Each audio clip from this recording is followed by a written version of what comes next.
เป็นสถานที่สำคัญในการทำสังคายนาพระไตรปิฎกครั้งที่ 8 ของโลกซึ่งการบูรณะในครั้งนี้วัด7 ยอดพระอารามหลวงร่วมกับสำนักศิลปากรที่ 7 เชียงใหม่กรมศิลปากรได้จัดให้มีการบูรณะโบราณสถานทั่วบริเวณวัดกว่า 9 จุด 12 รายการจึงขอเชิญชวนพุทธศาสนิกชนผู้มีจิตศรัทธาทุกท่านมาร่วมบุญใหญ่ครั้งประวัติศาสตร์ซึ่งโอกาสบุญในครั้งนี้500 ปีจะมีเพียงครั้งเดียวโดยสามารถร่วมบุญได้ที่บัญชีวัด7 ยอดพระอารามหลวงเพื่อการบูรณะโบราณสถานเลขที่บัญชี839-222-7594 ธนาคารไทยพาณิชย์สาขานิมมานเหมินหรือติดต่อสอบถามเพิ่มเติมได้ที่ Facebook วัด7 ยอดพระอารามหลวงโทร089-261-3849 และ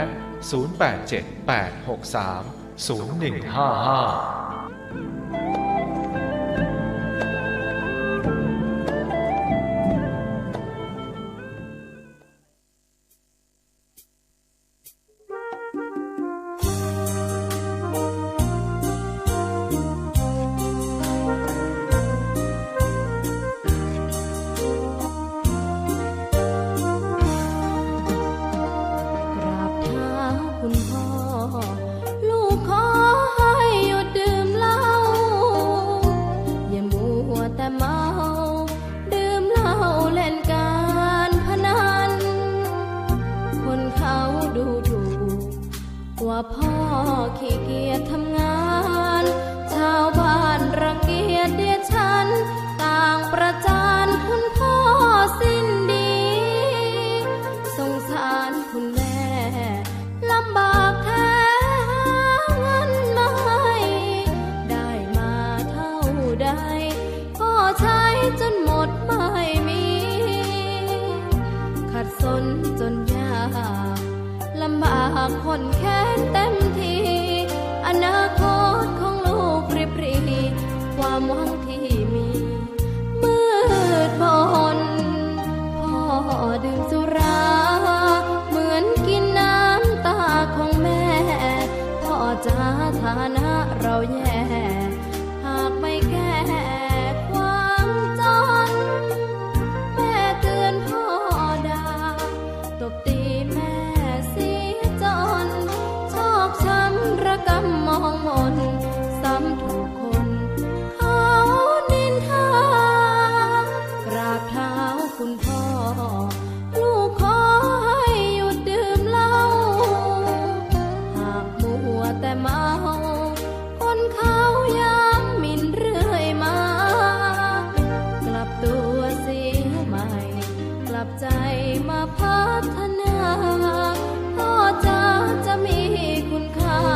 เลิกดื่มสุราเลิกการพนัน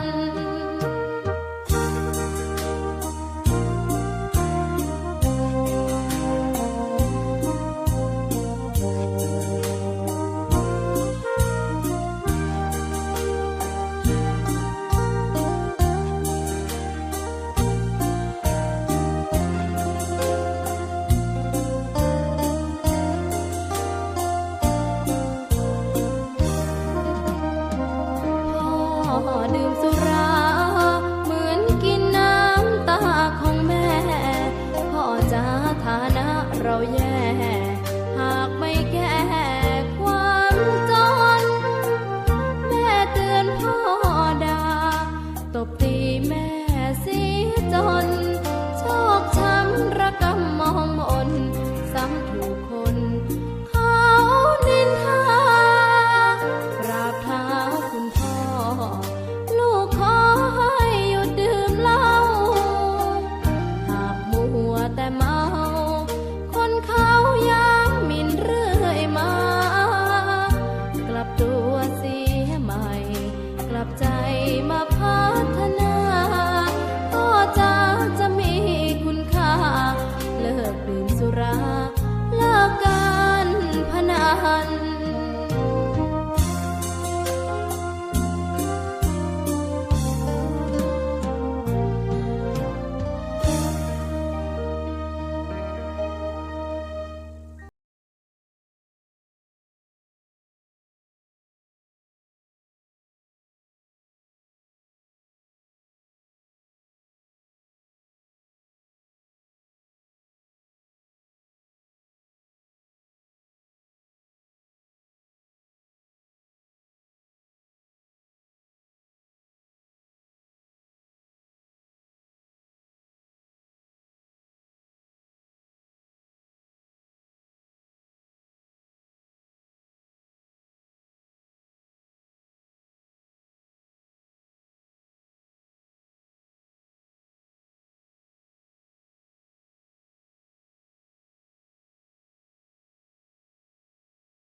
ตระหนักแต่บ่ตระหนก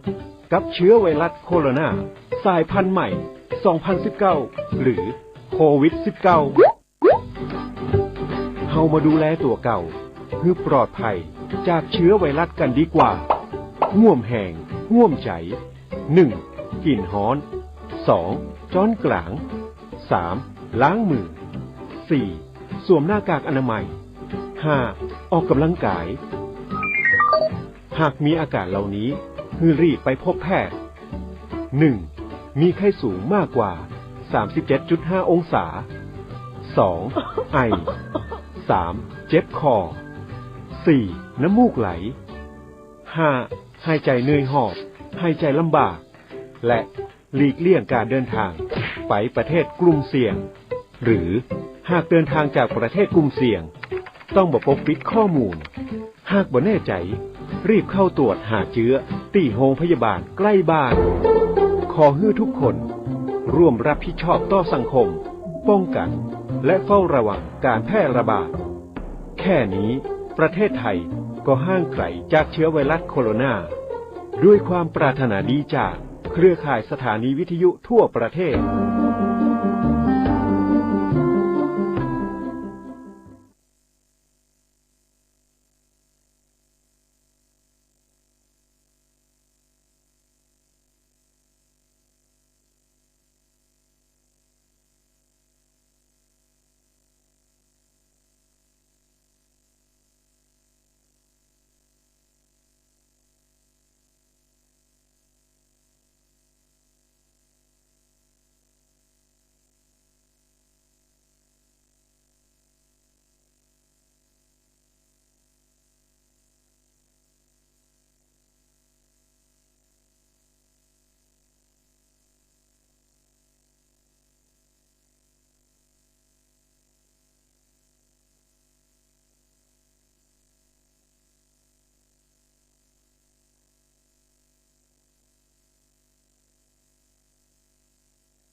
กับการรักษาศีลนั้นแตกต่างกัน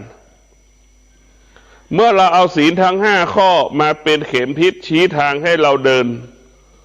เราก็จะเดินถึงจุดหมายเป้าหมายศีล5นั้นเปรียบเสมือนเข็มทิศ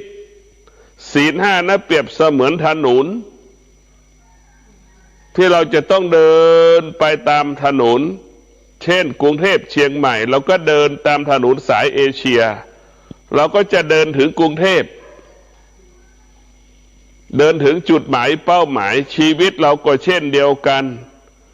เมื่อเราเอาศีลทั้ง5 ข้อมากำกับมากำหนดมาควบคุมการเป็นมนุษย์ของเราในชาตินี้แล้วเราก็รักษาศีลปฏิบัติตนประพฤติตนการเป็นอยู่ภายใต้บทบัญญัติหลักศีลทั้ง5 ข้อเมื่อเราตายไปแล้วเราก็จะได้เกิดมาเป็นมนุษย์ที่สมบูรณ์แบบเรียกว่ามนุษย์ส่วนมาก 90% ตายแล้วจะเกิดมาเป็นมนุษย์ทุกภพทุกชาติเกิดมาแล้วมันจะแตกต่างก็ตรงที่เรารักษาศีลกับที่เราไม่รักษาศีลนี่แหละมนุษย์ทุกคนเกิดมานี่มีเสมอเหมือนกันหมดเสมอเหมือนกันหมดเช่นเกิดมาแล้วไม่มีเสื้อผ้าติดตัวมาเลยเหมือนกันเสมอเหมือนกันหมดทุกคนเกิดมาแล้วไม่มีสมบัติติดตัวมาเลยเสมอเหมือนกันหมดเพราะฉะนั้นมนุษย์ทุกคนหลังเกิดแล้วนี่แตกต่างกัน หลังที่เกิดมาแล้วแตกต่างคนที่ทำให้เราแตกต่างก็คือพ่อและแม่หมายคือว่าพ่อแม่คนไหนที่รักษาศีลเนี่ยเมื่อลูกเกิดมาแล้วลูกจะแตกต่างตรงที่ลูกคนไหนที่เกิดมาแล้วพ่อแม่มีความพร้อมในการเลี้ยงดูลูกเกิดมาแล้วพ่อแม่พร้อมต้อนรับลูกเช่นมีทรัพย์มีสมบัติมีเงินมีปัจจัยสี่เกิดมาแล้วลูกก็ไม่ลำบากไม่อดไม่อยากไม่หิวโหยเกิดมาแล้วชีวิตลูกอยู่ดีกินดีอยู่อย่างมีความสุขก็เพราะพ่อแม่รักษาศีลพ่อแม่ที่รักษาศีลเนี่ยเมื่อลูกเกิดมาแล้วพ่อแม่คู่นั้นจะมีทรัพย์มีสมบัติ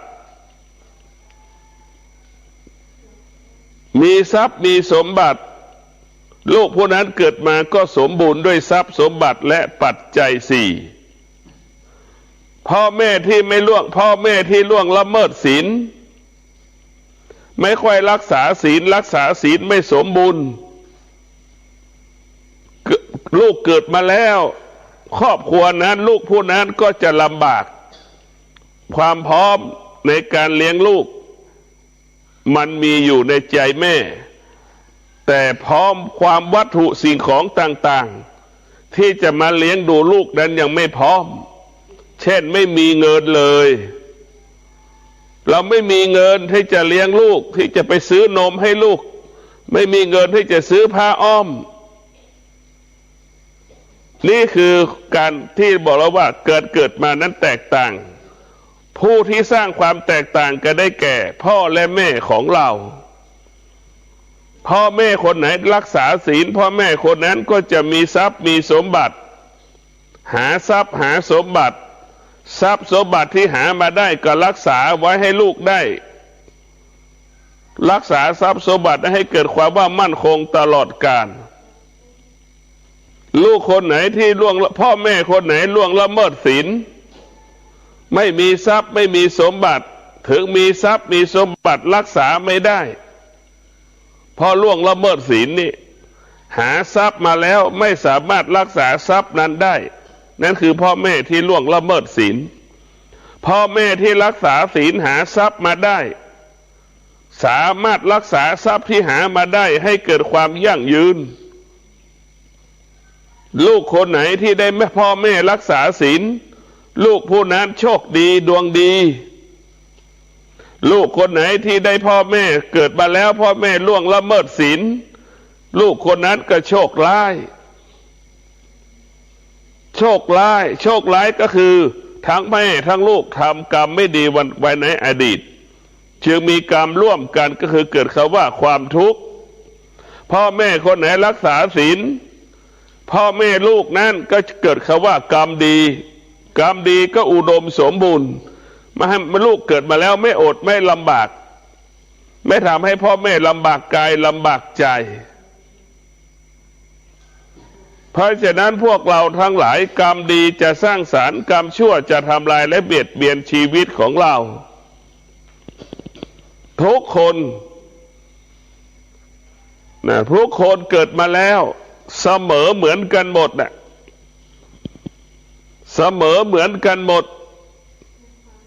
หลังเกิดมาแล้วจะแตกต่างตรงที่พ่อแม่เป็นผู้ที่สร้างความแตกต่างให้กับลูก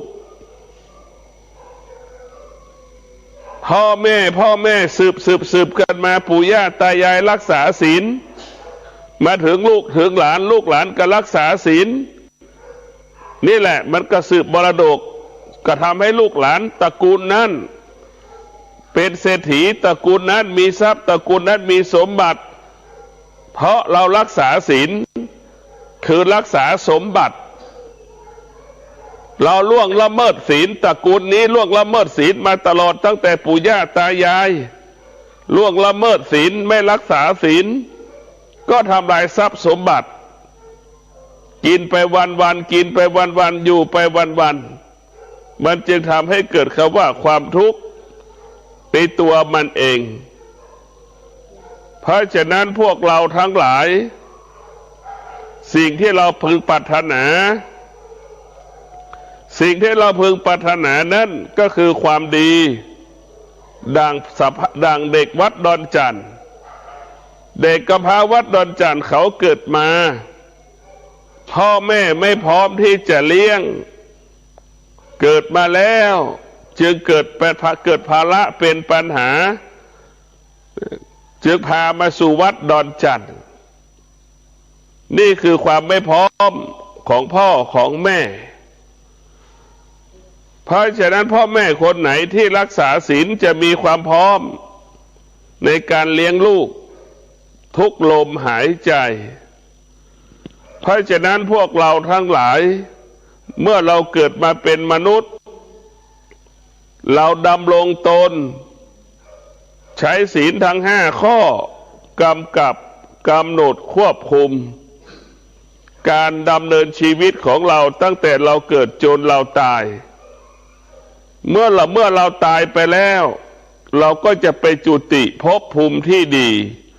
เมื่อเราตายไปแล้วเราก็จะไปเสวยผลบุญที่เรากระทำเพราะฉะนั้นพวกเราทุกคนเราเกิดมา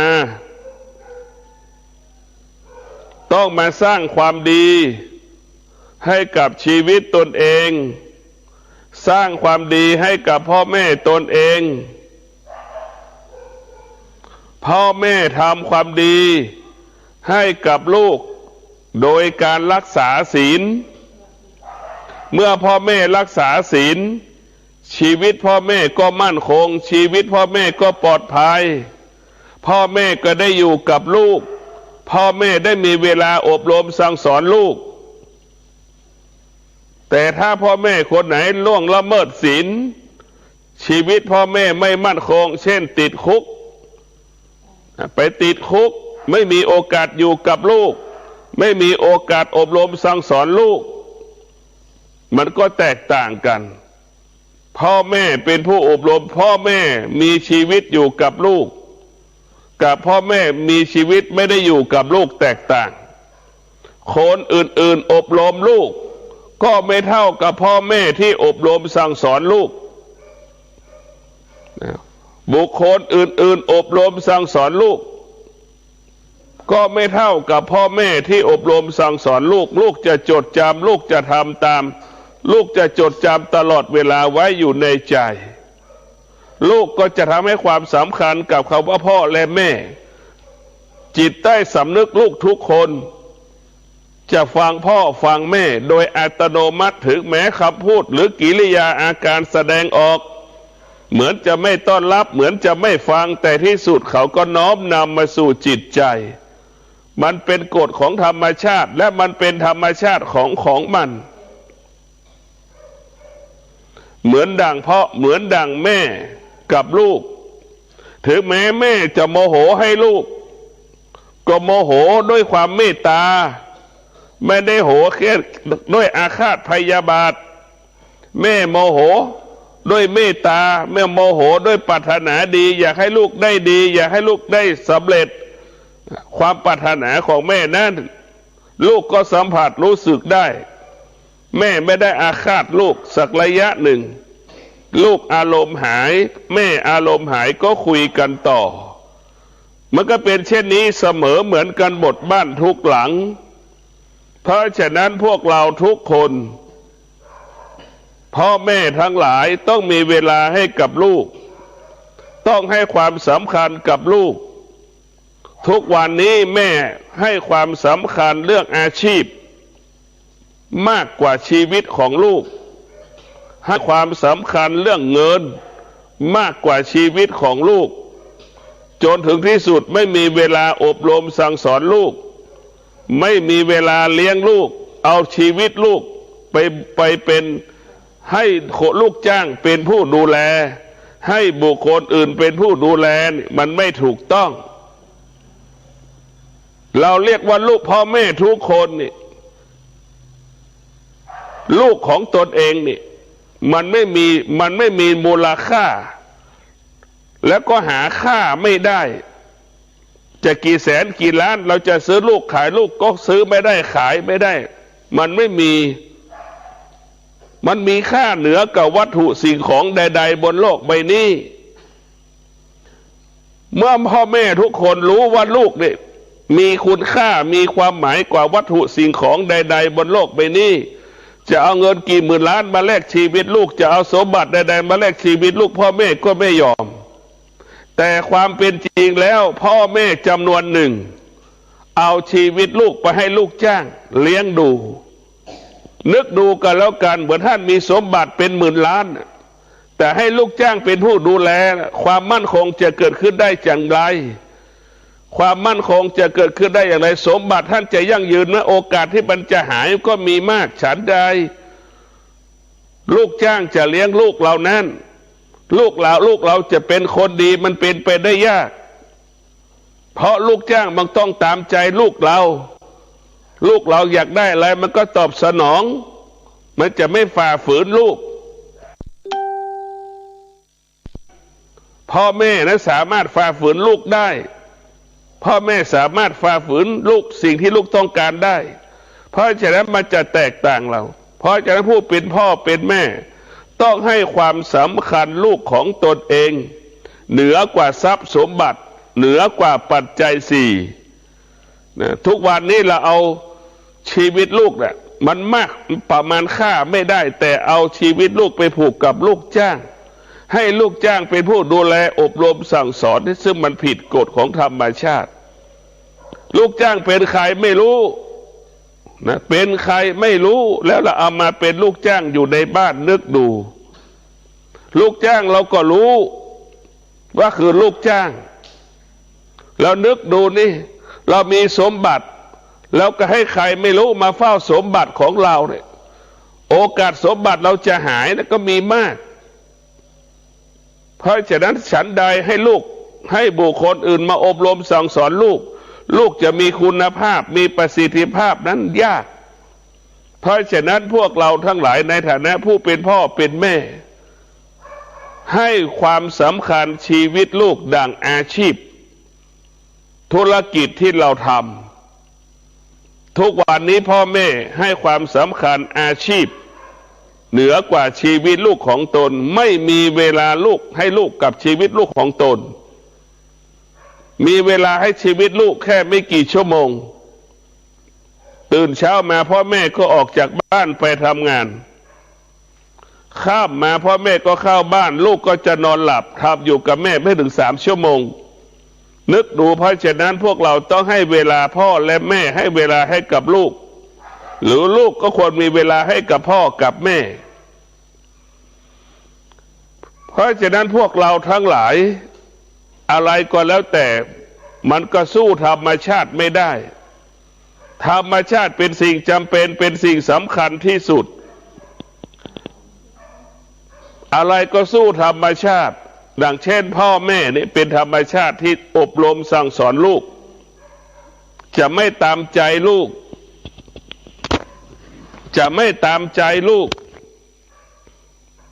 เพราะฉะนั้นพวกเราทุกคน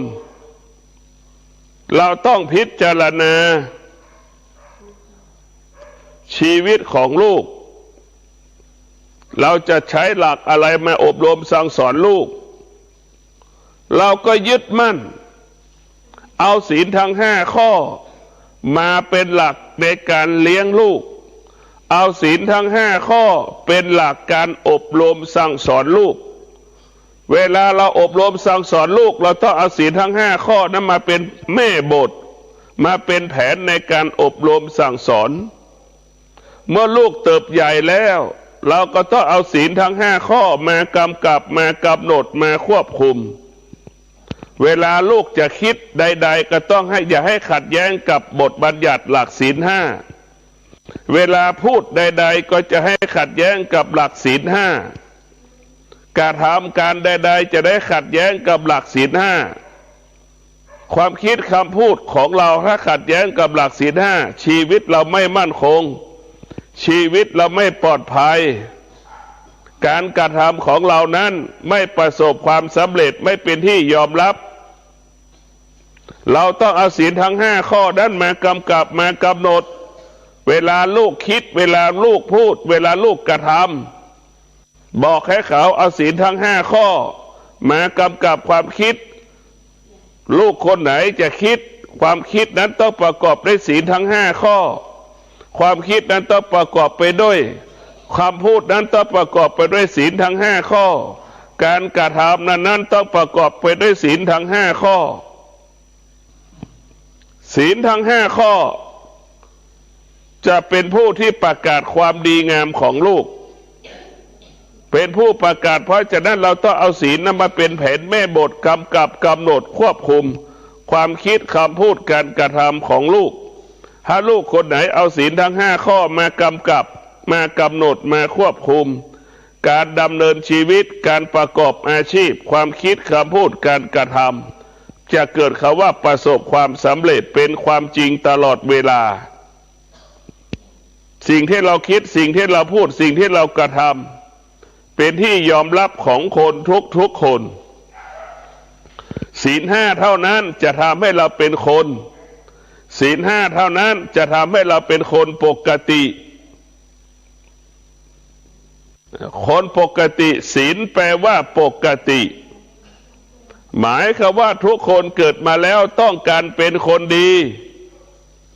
นี่คือความจริงของมนุษย์หากเราล่วงละเมิดศีลหากเราล่วงละเมิดศีลเราก็จะกลายเป็นคนผิดปกติกลายเป็นคนปกติก็คือกลายเป็นคนชั่ว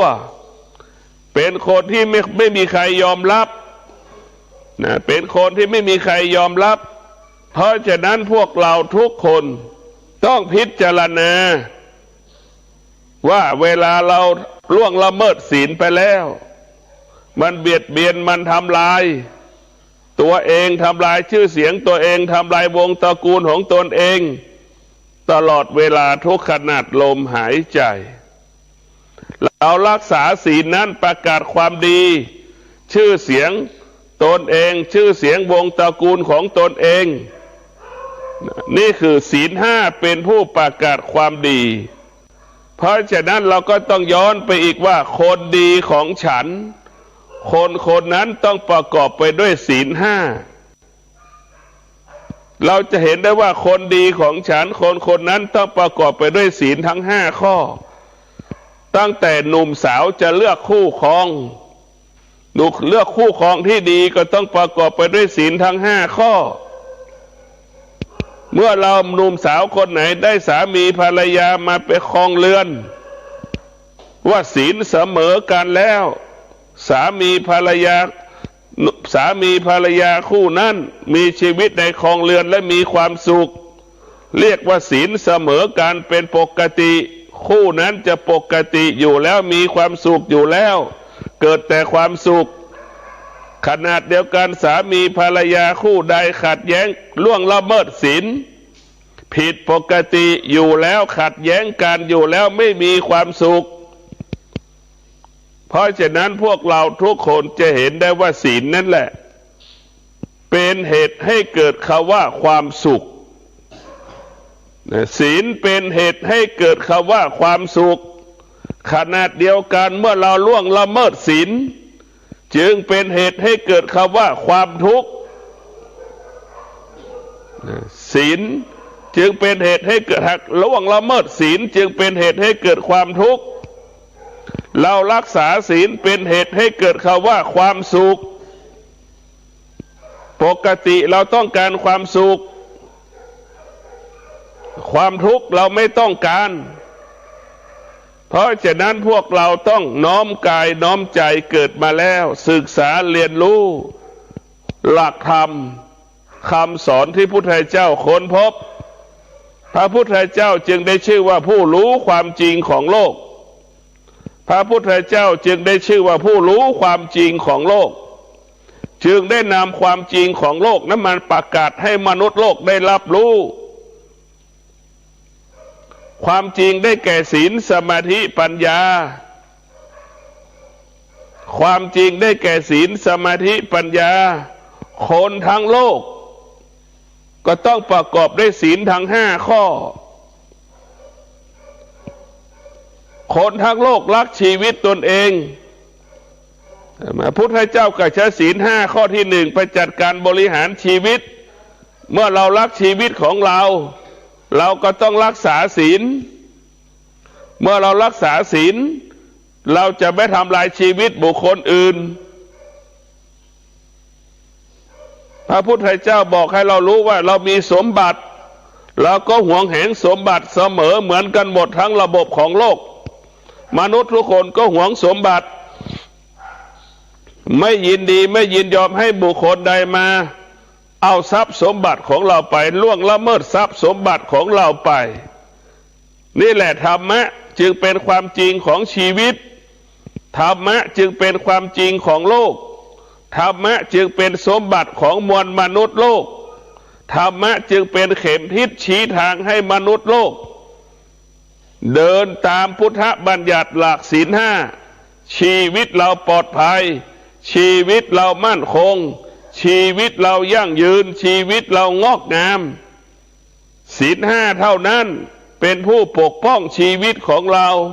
เป็นผู้คุ้มครองชีวิตของเราปกป้องครอบครัวของเราคุ้มครองครอบครัวของเราปกป้องประเทศชาติของเรารักษาประเทศชาติของเราก็คือศีลดังคำว่ารักชาติเราก็ต้องรักษาศีลรักชีวิตเราก็ต้องรักษาศีลรักครอบครัวก็ต้องรักษาศีลรักอาชีพตำแหน่งหน้าที่การงานก็รักษาศีลรักชื่อเสียงวงตระกูลก็รักษาศีลศีลทั้งห้าข้อเท่านั้นปกป้องคุ้มครองรักษาชีวิตของเราให้ชีวิตของเรานั้นเกิดคำว่ามั่นคงปลอดภัยยั่งยืนงอกงามขอความสุขความสวัสดีจงเกิดแก่ท่านผู้ชมผู้ฟังรายการธรรมวัดดอนจันทร์ขอน้อมนำเอาศีลสมาธิปัญญามากำกับมากำหนดมาควบคุมการดำเนินชีวิตของเราปกติตลอดการขอเจริญพรสวัสดีครับท่านผู้ฟังที่เคารพสารธรรมดีๆวันนี้ผมกาเศรษฐ์เพชรสำริดวิทยากรก็นำเรื่องราวเกี่ยวกับสาระธรรมะมาฝากกับท่านผู้ฟังเป็นประจำนะครับในเรื่องของธรรมะต่างๆที่มีอยู่ 84,000 พระธรรมขันธ์เราเรียนแบบมูลกระจายกันออกไปแต่ถ้าย่นย่อให้เหลือก็เพียง2ก็คือธรรมและวินัยดังนั้นพระไตรปิฎกจึงมี3ตรกร้าที่เรารู้เราเข้าใจกันอยู่ว่าทุกคนเกิดมาจะต้องศึกษาจะต้องเรียนรู้จะทำอะไรที่เจริญวัยคำว่าเจริญนั้นแปลว่าเติบโตขึ้นแต่วัยยะนั้นแปลว่าเสื่อมเมื่อคำว่าเจริญวัยก็คือเสื่อมมากขึ้นหมายความว่าคนที่มีอายุเกิดมาตั้งแต่เกิดมาจากคลอดมาจากท้องพ่อท้องแม่นะครับที่เรารู้เราเห็นกันในส่วนของการเกิดในคลอดออกมาจากท้องพ่อท้องแม่คงพ่อเป็นผู้ทำให้เกิดแม่เป็นคนทำให้คลอดให้เกิดขึ้นมาคำว่าชนกหรือว่าชนะกะแปลว่าพ่อก็คงมีส่วนที่คำว่าถ้าไม่มีคุณพ่อเป็นชาติพันธุ์คุณแม่ก็ไม่สามารถตั้งครรภ์ได้ดังนั้นคำว่าท้องที่พึ่งพาอาศัยอยู่ก็คือในโลกทุกวันนี้เราเห็นการเปลี่ยนแปลงแล้วก็เรื่องราวต่างๆที่มีอยู่ในส่วนตัวของความเป็นคนเป็นมนุษย์เราท้องของคุณพ่อก็คือเป็นผู้ที่ประกอบอาชีพหาเลี้ยงครอบครัวก็คือคุณแม่ลูกที่อยู่ในครรภ์ของแม่ก็คือหยาดเหงื่อแรงงานที่คุณพ่อได้ทำการงานประกอบอาชีพเลี้ยงครอบครัวดังนั้นคำว่า เกิดมาเพราะท้องคุณพ่อคุณแม่ก็เป็นการสำนวนพูดคำต่อเนื่องกันให้ท่านเห็นความสำคัญว่าทั้งสองท่านนะครับมีพระคุณที่เปรียบไม่ได้ไม่ว่าจะเป็นท้องฟ้าหรือมหาสมุทรที่เราได้เกิดมาบนโลกใบนี้เป็นลูกหญิงลูกชายของคุณพ่อคุณแม่วันนี้คุณพ่อคุณแม่จะมีชีวิตอยู่หรือไม่จะมีร่างกายแข็งแรงไม่แข็งแรงสำหรับท่านที่ยังมีพ่อมีแม่ที่ยังมีชีวิตอยู่ทำให้เราถือว่าเป็นผู้โชคดีที่ได้ดูแลพระอรหันต์ผู้บริสุทธิ์เพราะว่าคุณพ่อนั้นเป็นผู้นำครอบครัวคุณแม่ก็เป็นผู้ร่วมอยู่เรียกว่าร่วมสุขร่วมทุกข์จะมีลูกสาวลูกชายกี่คนที่เกิดในครรภ์ของผู้เป็นแม่วันนี้ที่ชวนท่านผู้ฟังมาคิดมาพิจารณาเรื่องของบุพการีที่สำคัญก็คือความเป็นพ่อเป็นแม่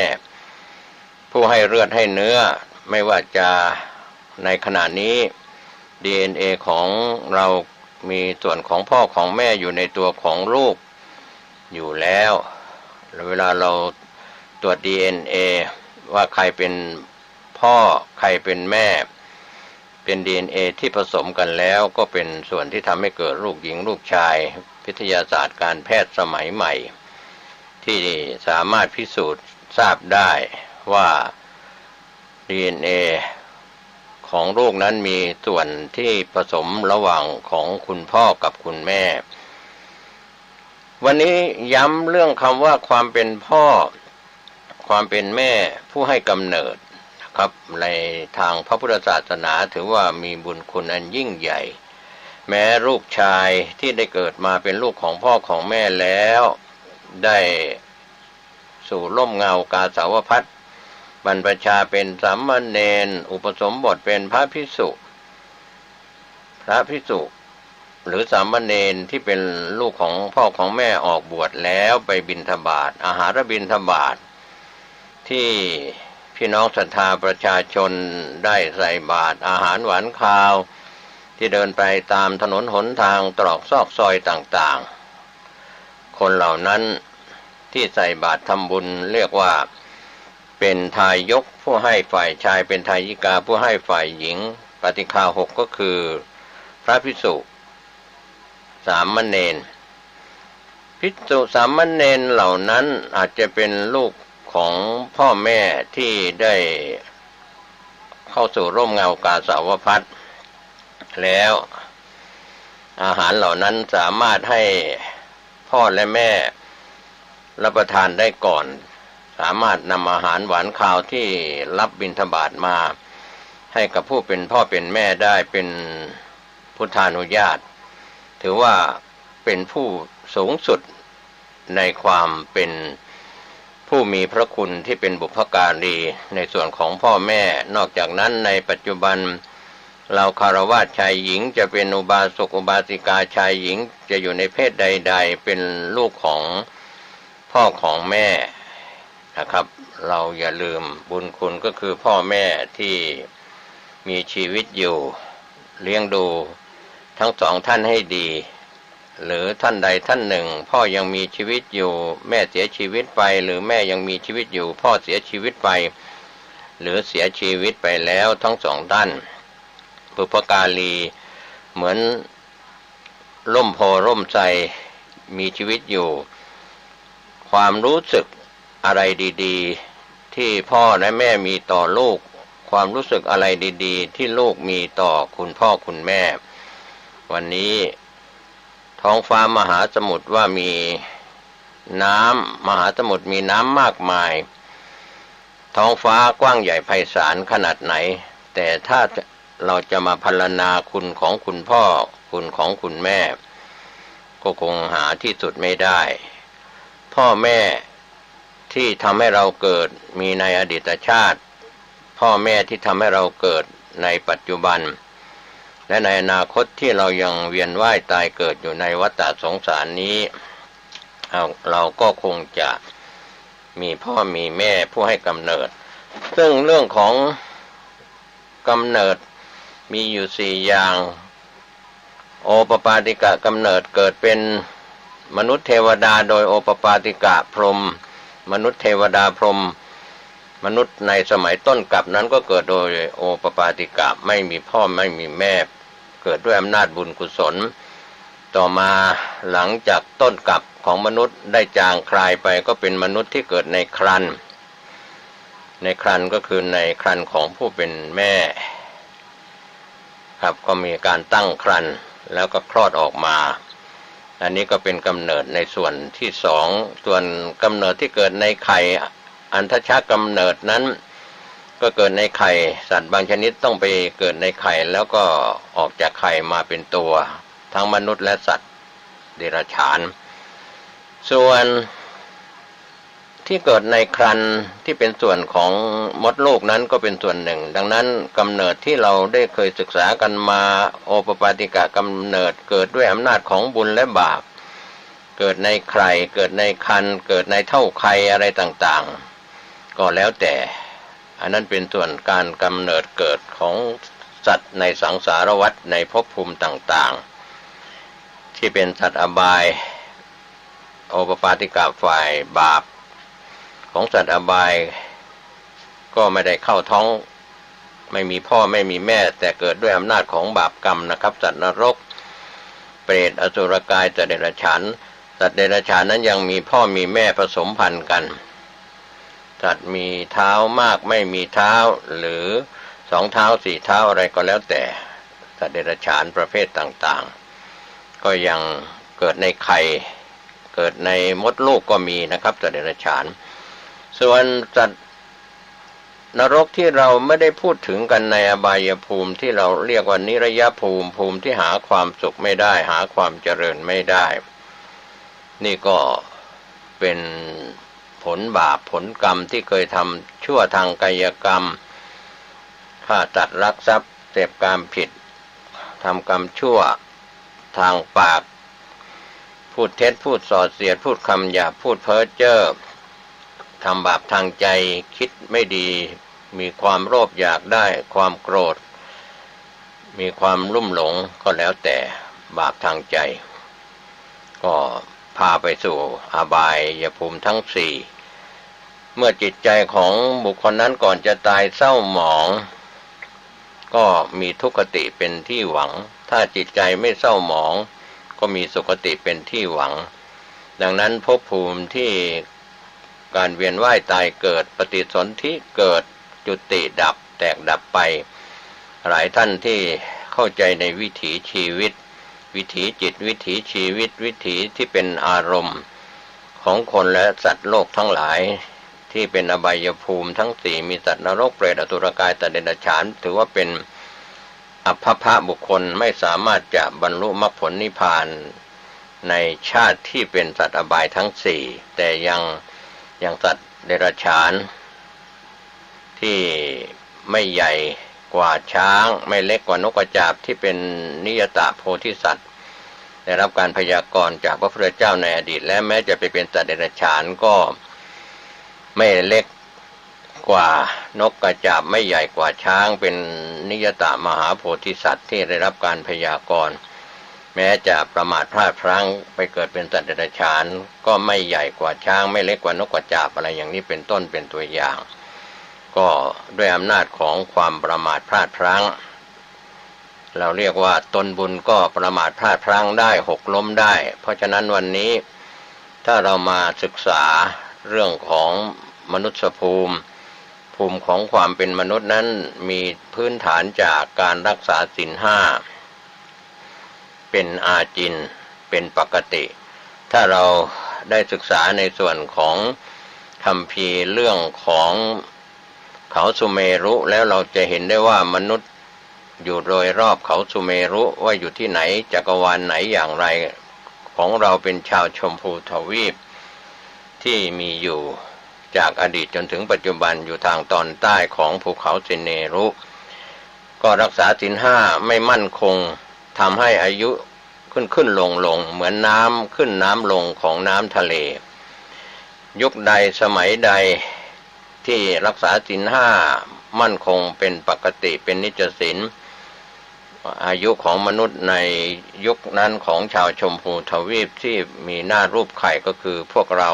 100 กว่าประเทศเกือบ200ประเทศทั่วโลกกลมๆนี้เป็นชาวชมพูทวีปอยู่ทางตอนใต้ของภูเขาสิเนรุตามคัมภีร์ในทางพระพุทธศาสนาในยุคใดที่รักษาศีลห้ามั่นคงอายุก็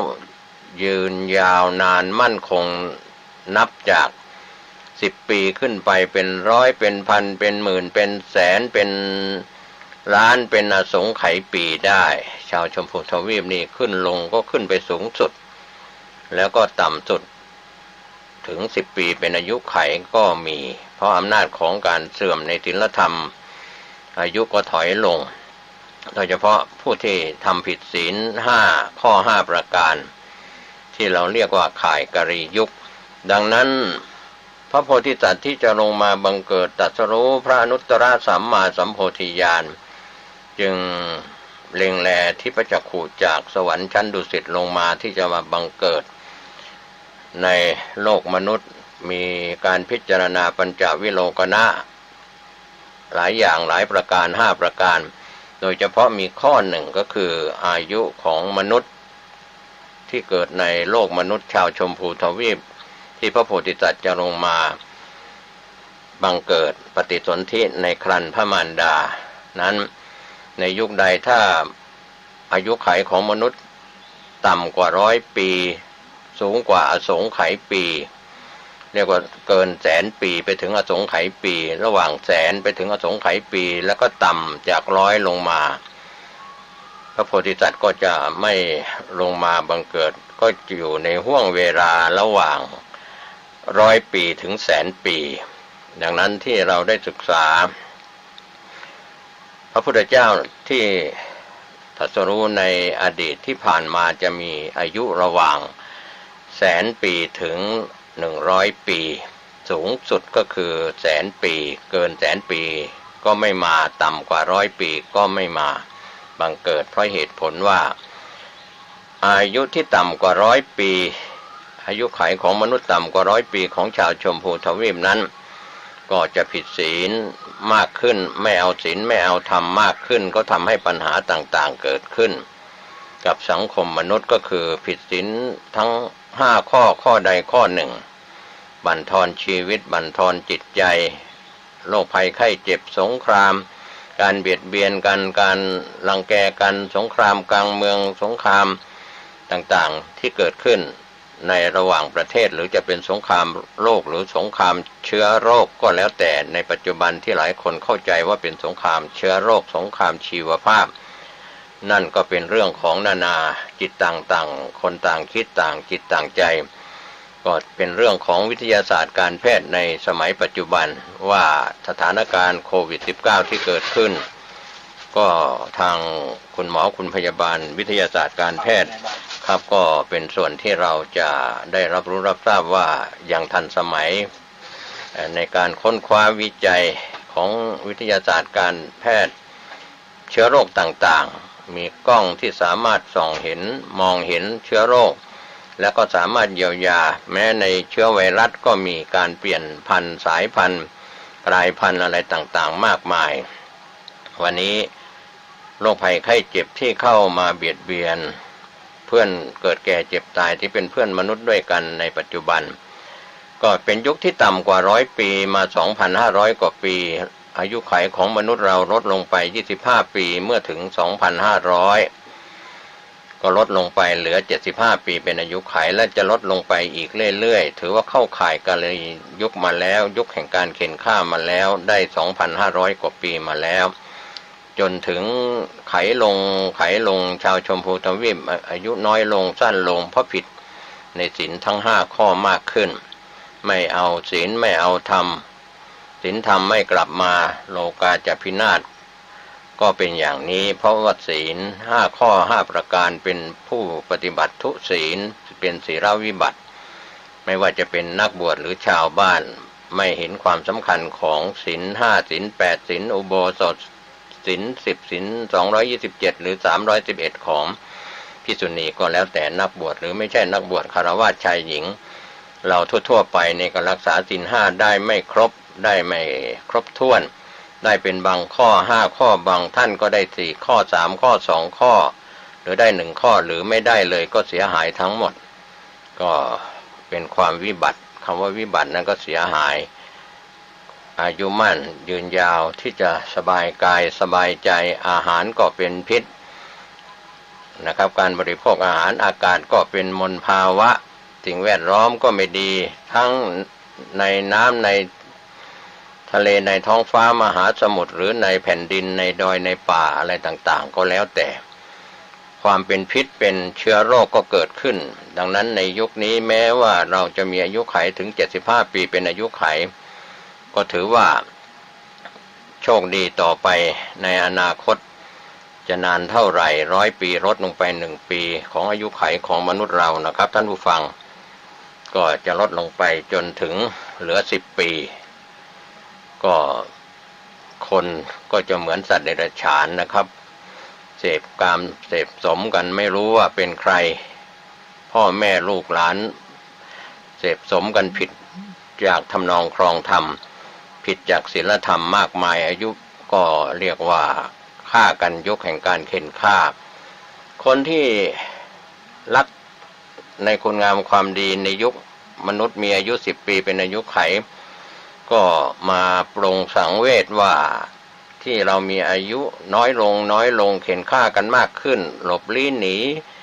ภัยสงครามภัยการเข็นฆ่าการทะเลาะเบาะแว้งกันก็หลบลี้หนีไปแล้วก็รอดพ้นจากความตายจากการถูกเข็นฆ่าจากสงครามจากอะไรก็แล้วแต่เขาก็มานึกถึงว่าคนเรานั้นที่มีการทะเลาะเบาะแว้งกันขัดแย้งกันฆ่ากันทำลายร่างกายทำลายชีวิตกันเพราะว่าไม่รักษาศีลเมื่อไม่รักษาศีลก็ไม่สามารถจะมีอายุยืนยาวได้ก็คนที่สำนึกและสังเวชเห็นการเกิดแก่เจ็บตายของญาติพี่น้องก็ดีไม่ใช่ญาติก็ดีหรือผู้ร่วมงานหรือผู้ร่วมโลกก็ดีตายกันเป็นเบื่อก็เป็นเหตุให้เกิดธรรมสังเวชแล้วก็มากลับจิตกลับใจเริ่มตั้งต้นที่จะรักษาศีลสมาทานศีลรักษาศีลด้วยเจตนาวิรัติแม้ว่าในสมัยนั้นผ้าเหลืองจะห้อยหูก็รู้ว่าเป็นพระก่อนที่พุทธศาสนาจะอวสานหมดเวลาใน 5,000 ปีซึ่งเป็นการของพระพุทธศาสนาผ้าเหลืองแค่ห้อยหูเหมือนตุ้มหูนะครับมีผ้าเหลืองห้อยหูอยู่ก็รู้ว่าเป็นพระก็ถือว่าศาสนาพุทธศาสนาก็เสื่อมลงไปจนถึงที่สุดแล้วก็เป็นเรื่องราวที่หมดเวลาที่คนเหล่านั้นสำนึกและสังเวชในการเกิดแก่เจ็บตายเห็นคนถูกฆ่าตายอายุสั้นลงจมปลักของกองเลือดกองสงครามอาวุธสงครามอาวุธเชื้อโรคอะไรก็แล้วแต่เมื่อตั้งใจสมาทานศีลเจตนาวิรัติตั้งใจงดเว้นรักษาศีล 5ไม่ฆ่าสัตว์ไม่ลักทรัพย์ไม่เสพกามที่ผิดไม่กล่าวคำเท็จไม่เสพเครื่องดองของเมาและยาเสพติดคนนั้นก็จะมีอายุมั่นยืนยาวและลูกหลานของคนเหล่านั้นเกิดมาพ่อแม่ก็อบรมสั่งสอนลูกที่เกิดมาเป็นลูกสาวลูกชายที่เป็นลูกสาวลูกชายของพ่อแม่ที่มีศีลธรรมก็เริ่มรักษาศีลสมาทานศีลเจตนาวิรัติตั้งใจงดเว้นภพชาติที่เกิดหมุนเวียนที่เกิดอายุขัยของมนุษย์ก็ไขขึ้นจาก10 ปีขึ้นเป็น2 เท่าไป20 30 40เป็น100เป็นพันเป็นหมื่นปีเป็นแสนปีแล้วก็เป็นอสงไขยปีจนนับไม่ได้นี่แหละคือมนุษย์ของชาวชมพูทวีปหน้ารูปไข่เพราะว่าการรักษาศีลที่ไม่แน่นอนไม่มั่นคงตอนนี้ก็เป็นยุคของความเสื่อมจากศีล 5ไม่รักษาศีล 5 การทุจริตคอร์รัปชันการผิดศีลทั้ง5ข้อฆ่าสัตว์เป็นอาจินลักทรัพย์เป็นอาจินเสพกามผิดเป็นอาจินกล่าวคำเท็จผิดเป็นอาจินเสพสุราและยาเสพติดเป็นอาจินเหล่านี้ก็เสื่อมอายุขัยก็บั่นทอนลดน้อยลงอย่างนี้เป็นต้นเป็นตัวอย่างนะครับ ชาวชมพูทวีปดังนั้นพระโพธิสัตว์ที่ได้รับการพยากรณ์แล้วจะมาบังเกิดในชาวชมพูทวีปเท่านั้นและมีปัญจวิโรกณะที่จะต้องพิจารณาพระโพธิสัตว์ที่ได้ถูกอาราธนาจากสวรรค์ชั้นดุสิตที่จะมาตรัสรู้พระอนุตตรสัมมาสัมโพธิญาณก็มาตรัสรู้ในแดนของชมพูทวีปที่มนุษย์มีอายุไขระหว่าง100 ปีถึง100,000 ปีเท่านั้นเกิน100,000 ปีก็ไม่ค่อยเห็นคนแก่คนเจ็บคนตายเพราะอายุยืนกันเกิน100,000 ปีส่วนต่ำกว่า100 ปีก็จะเห็นคนแก่คนเจ็บคนตายมากขึ้นอย่างนี้เป็นต้นเป็นตัวอย่างส่วนมนุษย์ที่เหลืออีก3 ทวีปที่อยู่โดยรอบในทิศต่างๆของภูเขาสิเนรุตามวิชาการทางพระพุทธศาสนากล่าวไว้ปุพพวิเทหทวีปเป็นมนุษย์อยู่ทางตะวันออกมีอายุ700 ปีเป็นอายุไขสม่ำเสมอเพราะมีศีล 5รักษาศีล 5ส่วนมนุษย์ชาวอุตรากุรุทวีปอยู่ทางทิศเหนือมีศีล 5มั่นคงมีอายุ 1,000 ปีเป็นอายุไขและมนุษย์ชาวอัปราโคยานทวีปอยู่ทางตะวันตกนั้นมีศีล 5เป็นศีลที่ปกติรักษาได้มีอายุ500 ปีเป็นอายุไขดังนั้นมนุษย์จึงมีทั้งหมด4 ทวีปชมพูทวีปยังอยู่ทางตอนใต้อายุไขขึ้นลงเพราะว่าการรักษาศีล 5ไม่มั่นคงถ้าในยุคเสื่อมก็ไม่รักษาศีล 5ในยุคที่เจริญก็รักษาศีล 5วันนี้ที่ผู้ดำเนินรายการผมเกษตรเพชรสำริดได้กล่าวในตอนต้นว่าบุพการีผู้เป็นคุณพ่อผู้เป็นคุณแม่ที่ทำให้เราเกิดเป็นมนุษย์ชาวชมพูทวีปเกิดในส่วนยุคต้นกับของมนุษย์นั้นก็เป็นโอปปาติกะเกิดในส่วนผุดขึ้นด้วยอำนาจของบุญกุศลนั้นเป็นมนุษย์ยุคต้นกับแล้วก็เกิดในไข่ในอะไรต่างๆก็อาจจะมีในยุคต้นๆแต่ในยุคปัจจุบันนั้นก็เกิดในครรภ์ในมดลูกของผู้เป็นแม่นะครับส่วนในเท่าไข่ก็มีสัตว์อีกประเภทหนึ่งก็มีกำเนิดทั้ง4นั้นเราไปศึกษาทางวิชาการทางพระพุทธศาสนาเราก็เห็นว่าการเกิดตั้งครรภ์เกิดในมดลูกนะครับของชาวมนุษย์เราในยุคปัจจุบันดังนั้น DNA เชื้อของคุณพ่อผสมกับของคุณแม่ก็เกิดตั้งครรภ์ตามหลักสูตินรีแพทย์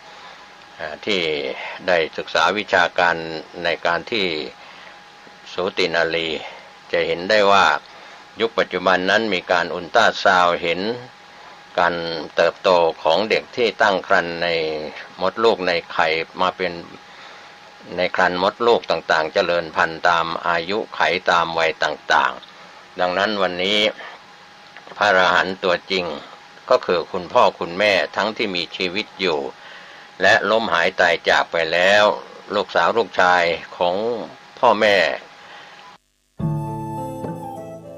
ท่านกำลังติดตามรับฟังสถานีวิทยุกระจายเสียงพระพุทธศาสนาแห่งชาติและสังคมคลื่นเพื่อการศึกษาพระพุทธศาสนาและวัฒนธรรมระบบ FM 104.5 เมกะเฮิรตซ์รายการต่อไปเป็นรายการเสียงธรรมจากวัดศรีโสดา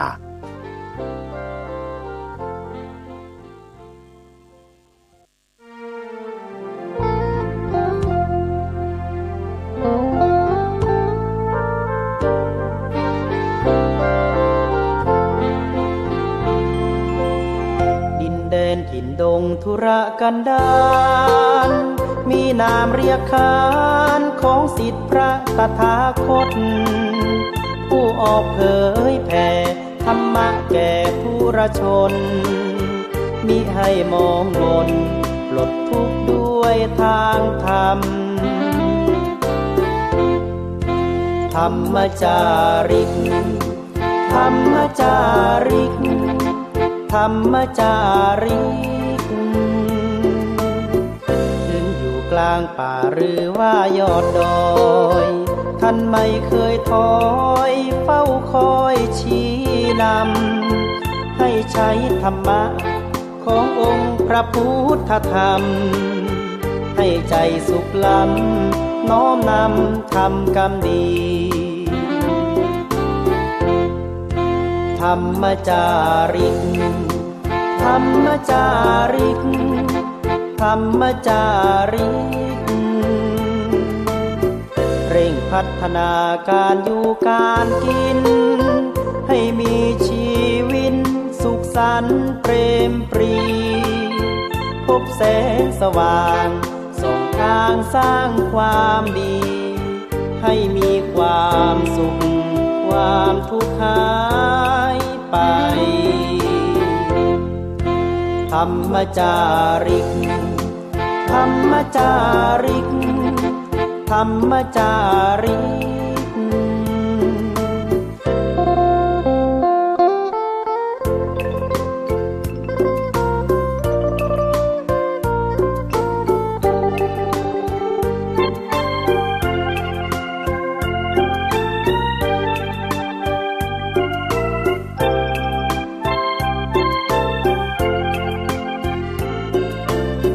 เร่งพัฒนาการอยู่การกินให้มีชีวิตสุขสันต์เปรมปรีพบแสงสว่างส่องทางสร้างความดีให้มีความสุขความทุกข์หายไปธรรมจาริกธรรมจาริกธรรมจาริกธรรมจาริกธรรมจาริกธรรมจาริกธรรมจาริ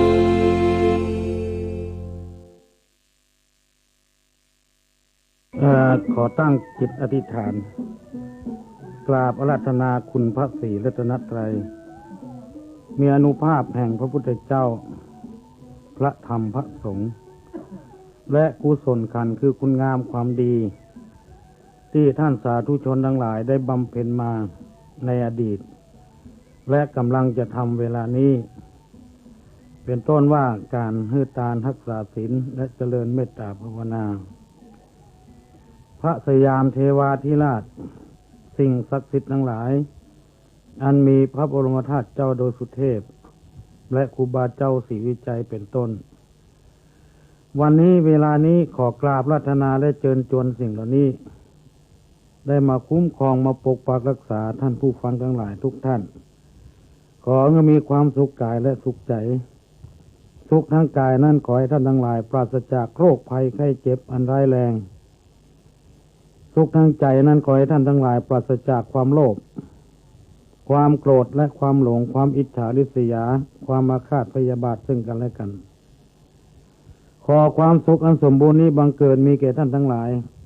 ทุกวันเวลาทุกสถานที่และตลอดกาลนานเทอญบัดนี้อาตมาจะได้แสดงปาฐกถาธรรมให้ท่านสาธุชนทั้งหลายฟังเพื่อเป็นข้อประพฤติปฏิบัติทางใจปาฐกถาเรื่องที่จะได้แสดงให้ท่านทั้งหลายฟังวันนี้คือเรื่องปฏิบัติไม่ผิดการปฏิบัติของคนนั้นมีอยู่สองอย่างผิดกับบ่ผิดคำว่าไม่ผิดนั่นคือทำที่ถูกคำว่าปฏิบัติผิดนั่นคือทำบ่ถูกต้องทำไมเราจะต้องปฏิบัติการปฏิบัติของเรานั้นมันมีอยู่3ทางด้วยกันคือทางกายทางปากและทางใจการปฏิบัติทางกายนั้นคือเข้าหมู่เข้าคณะเข้าสังคมเพราะว่าสังคมเรานั้นมีหลายอย่างหลายวิธีด้วยกันสังคมเกี่ยวกับสถานที่กินอาหารก็ดีไปดูเพิ่นแสดงอย่างต่างๆก็ดีหรือฟังเทศน์ฟังปาฐกถา การแสดงทางกายนี่จะบ่เหมือนกันถ้าหากเราไปอยู่ในวงการกินเลี้ยงกันไปนั่งเป็นระเบียบเรียบร้อยนั่งพระเพียบอย่างยกมือขึ้นไว้อันนี้ก็เป็นแสดงทางที่ผิดมันไม่ถูกต้องแล้วเวลาฟังเทศน์ไปนั่งโพกขาไก่งอนเนี่ยสูบบุหรี่คุย มันก็ไปตามมันถูกต้องเพราะฉะนั้นจะทำอย่างไรจะให้มันถูกปฏิบัติที่มันบ่ผิดที่มันถูกวาจาก็เช่นเดียวกันอู้กับคนเฒ่าก็ต้องอู้ไปอย่างอู้กับคนหนุ่มก็อู้ไปอย่างอู้กับเจ้ากับนายก็ไปทำอย่างอู้กับตุเจ้าพนายก็ไปทำอย่างบางทีมันทำบ่ถูกอย่างคำว่าอาตมานี่ตุเจ้าเพิ่นใจตัวเพิ่นเหมือนกับว่าผมฉันฮะอย่างหมู่นี้ คือตัวเฮาเนี่ยตัวเฮาเนี่ยเพื่อจะสำนวนว่าอาตมาภาพอันนี้ของไผ่ของอาตมาอันนี้บางทีก็ลูกศิษย์ลูกหาไปถามอันนี้ของไผ่เขาไปอาตมาใส่ลูกศิษย์ก็มาได้ของห้องเขาตุลุงกับของตุลุงของตุอ้าวของตุปี้ของท่านอาจารย์อย่างนี้สุดแล้วแต่เขาจะห้องนี่การใช้วาจาพอออกบางคนนี่มาเปิ้นบ่ฮู้เรื่องการใช้วาจาคำว่าอาตมานี่คือตัวเฮาตัวฉันตัวกูตัวข้าเนี่ยหรือของเปิ้นเนี่ย นี่เปิ้นอู้กันอย่างกระจายไม่ยิงอู้อันนี้ของไผของใครของเปิ้นคือหมายก็ว่องตัวเฮานี่พอออกไม่ออกบางคนถามโลกอาตมาฉันข้าวหรือยังเนี่ยเมื่อถูกอ่ะ หมายก็ว่าฉันกินข้าวหรือยังไปถามตัวเก่าไปเนี่ย อันนี้คือปฏิบัติมันบ่ถูกเนี่ยตัวเจ้าตายนี่เป็นห้องมรณภาพนี่ก็ไม่อุ้ยตายว่าโอ้หมีแล้วเนอไม่อุ้ยมรณภาพไปแล้ว มันไม่ถูกอันนี้ปฏิบัติอย่างไรมันถึงจะถูกและทางใจก็เหมือนกันต้องปฏิบัติทางใจฮักพ่อฮักแม่ฮักจะใดแล้วก็ฮักน้องฮักเป็นจะใดฮักครูบาอาจารย์ฮักจะใดแล้วก็ฮักนายจ้างฮักจะใดฮักลูกจ้างฮักจะใดหรือผู้ชายฮักไม่ยิงฮักจะใดไม่ยิงฮักผู้ชายฮักจะใดถ้ามาปนกันบ่ถูกบ่เสี่ยงมันก็ปฏิบัติทางใจบ่ถูกฮักตุเจ้าอย่างฮักผัวอย่างฮักเมียมันบ่ได้ มันก็ต้องฮักไปคนอย่างเพราะฉะนั้นการปฏิบัติทางกายทางวาจาทางใจนี่มีความสำคัญมากทีเดียวเราจะต้องหูติหูตังทำอย่างไรจะทำให้ถูกเพราะฉะนั้นในศาสนธรรมคำสอนของพระสัมมาสัมพุทธเจ้านี่มีเรื่องราวนักที่จะต้องได้บรรยายให้ท่านทั้งหลายได้ฟังเพื่อเขาจะเข้าสังคมให้มันถูกต้องถูกที่ถูกทางและอยู่ที่ไหนก็อยู่ได้อยู่กับเทวบุตรเทวดาก็อยู่ได้ถ้าเขาปฏิบัติตัวมันถูกอยู่กับคนธรรมดาก็อยู่ได้อยู่กับผู้เจ้าพนายก็อยู่ได้บางทีบางคนนี่ปฏิบัติตัวบ่ถูกเลยอยู่ด้วยเปิ้นมาได้ทำงานด้วยเปิ้นก็บ่ได้หน้างอของฮักแต่เปิ้นหน้าบูดหน้าบึ้งบางทีได้ใจพ่อแม่เนี่ยได้อกได้ใจอย่างแต่งโคตรมาก็บ่กินข้าวพ่อแม่ก็ไปโยกให้กินเนี่ยแม่กินเนี่ยพ่ออย่างนี้เป็นต้นแล้วไปโคตรด้วยคนอื่นเขามีทางใครมายกกินเนี่ยอ้ายเนี่ยยังปลอมหักเลือดจังสูอย่าง อันนี้คือปฏิบัติมาดูหรือเมื่อเขาโคตรด้วยพ่อแม่โคตรไปอย่างพ่อแม่จึงเอาใจเขาไปโคตรด้วยคนอื่นจะไปยังอิ่มมาได้ตัวเจ้าก็เหมือนกันนะไปโคตรศรัทธาบ้านเขานี่ไปทำอย่างเพื่อเขาง้อเขาใครเขาเป็นตู้หลวงเมื่อเนี่ยเขาก็แทงหนีหันหนีนี่เขาเป็นตัวหาลองไปหนีไปอยู่ที่อื่นหนีเขาถึงปล่อยหนีแล้วเขาถึงไปตัวทำซ้ำอันนี้การปฏิบัติมันจึงมาเหมือนกันผิดพลาดผิดถูกในหลักแห่งการปฏิบัติที่ถูกต้องทำอย่างไรจะได้เล่านิทานให้ฟังนิทานเรื่องนี้เป็นนิทานปรำปรานักปราชญ์อาจารย์เปิ้นแต่งตั้งไว้เปิ้นแต่งเอาไว้คำว่านิทานเนี่ยมันเป็นเรื่องมาแท้นะคำว่านิแปลว่าไม่อันเนี้ยนี่คุณนี่ละมนคือคนไม่คุณไม่มีมนทิน คนไม่มีคุณไม่มีมนทินนี่ละมนนี่ละนามเนี่ยคนมีชื่อ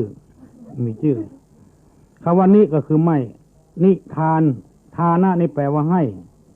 แปลว่าฮื้อเนี่ยการให้ทานเข้าของทรัพย์สมบัติฮื้อทานแก่คนทุกข์คนจนฮื้อทานแก่พระเจ้าพระสงฆ์นี่ก็แปลว่าให้เพราะนั้นถ้าแปลสองอย่างแล้วนิทานก็แปลว่าฮื้อของที่มันหมี คือเป็นแต่งเอามาแล้วก็เป็นคติเตือนอกเตือนใจมีเมืองหนึ่งมันเป็นจะกว้างตัวใดบุหุยิ่งใหญ่ไพศาลอุดมสมบูรณ์มากทีเดียวอาหารการกินบ่อดบ่อยากบ่กั้นบ่เคยปรากฏว่าเมืองนี้คนตายกั้นตายยากเสียที่ปรากฏบ่อยในหนังสือพิมพ์เมืองนี้ก็คือตุ้ยตาย กินนักลงไปอย่าเลยอ้วนตายเพราะว่าเมืองนี้มันอุดมมีน้ำมีฤดูฝน4 เดือนฤดูหนาว4 เดือนฤดูร้อน4 เดือนครบบริบูรณ์หมด12 เดือน1 ปีร้อน4 เดือนหนาว4 เดือนฝน4 เดือนไม่มีการอัดร้อนใจสักอย่างในน้ำมีปลาในนามีข้าวในดินมีแมงมัน ป่ายไม้มีมดแดงมดส้ม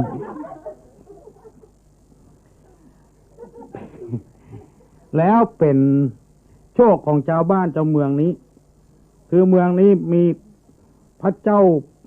เมืองปกครองผู้ว่าเจ้าเมือง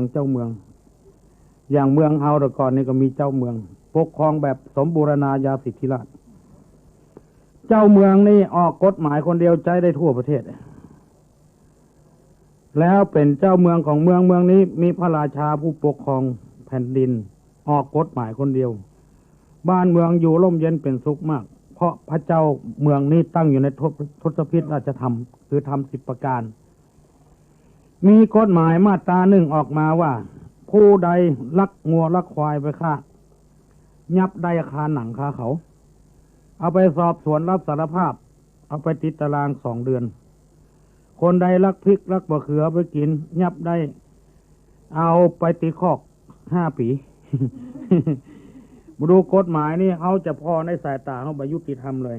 แต่ว่าเป็นจิตวิทยาของพระราชา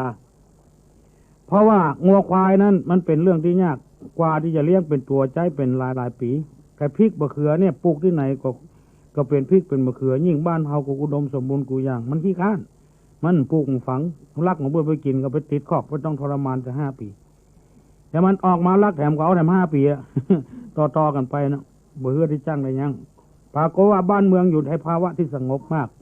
คนมันกลัวคอกลักพริกแก่นเดียวกันถึง5 ปีมันก็เลยมาลักบะจกปลูกฟังกินของไปของมันเลี้ยงเป็ดเลี้ยงไก่เลี้ยงหมูเลี้ยงอย่างกินของไผ่ของมันบ้านเมืองจะอยู่ภาวะที่ดีมากเศรษฐกิจก็ดีขึ้นแล้วก็ระบบสังคมก็ดีขึ้นวันหนึ่งพระเจ้าเมืองนี้หันว่าบ้านเมืองสงบราบคาบก็ไปประพาสเสด็จประพาสไปแอวตามบ้านตามจองหันน้อยนี่น้อยก็เข้าไปถึงมาปางแล้วไปปะใส่พระฤาษีองค์หนึ่งพระฤาษีอยู่ในป่านี่ถือศีลเข้าป่าไม่กินแต่ก๋วยเตี๋ยว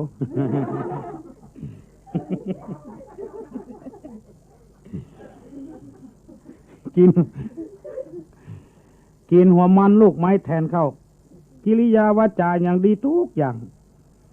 หันพระราชามาถวายพระพรสมเด็จบพิตรมหาราชสมภารเจ้ามีพระราชประสงค์อะไรเข้ามาถึงในถิ่นในฐานที่นี่ไงโอ้พระราชาว่าพระฤาษีองค์นี้มีกิริยาเรียบร้อยก็น่าเคารพนับถือไหว้สักการะบูชาอันอย่างก็ดีพระฤาษีแสดงธรรมให้พระฤาษีฟังว่าการปกครองต้องมีจิตวิทยาเอาใจเพื่อนมาใส่ใจตัวทุกคนเพื่อนปาอาศัยเราเขาหนีฮ้อนมาเพิ่งเย็นแล้วก็ทำตัวให้เย็นอย่าไปร้อนนี่สอนพระราชาไอ้ยังก็ดีกูอย่างไปเสียอย่างเดียวพระราชานี่พระฤาษีนี่เลี้ยงวอกไว้ถ่วงเอาเชือกมัดคอบนจุกกิ่วเขาเลาะน่ะบอกตัวนี้ดิ้นกระวนกระวายไข่คือเพิ่นปล่อยมันดึงปล่อยเนี่ยจะได้พระราชาหันก็บอกว่าพระฤาษีปล่อยไม่เหี้ยเตอะท่านก็เป็นผู้ปฏิบัติศีลธรรมพระฤาษีบอกว่าขอถวายพระพรสมเด็จบพิตรมหาราชสมภารเจ้าลิงนี่มันเป็นสัตว์ที่อกุศลต้องมัดมันไว้ถ้าบ่มัดมันไว้มันคุยคัวพุทธบุญเสียงของเปื่อนมันก็คุยของเรามันก็คุยพระราชาก็ใช้กฎบังคับ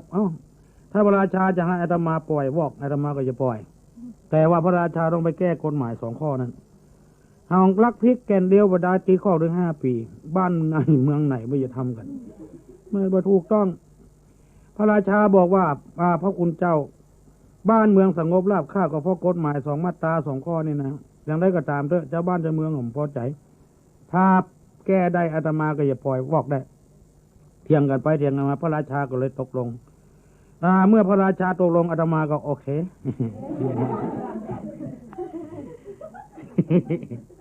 พระราชาก็โอเคพระฤาษีก็โอเค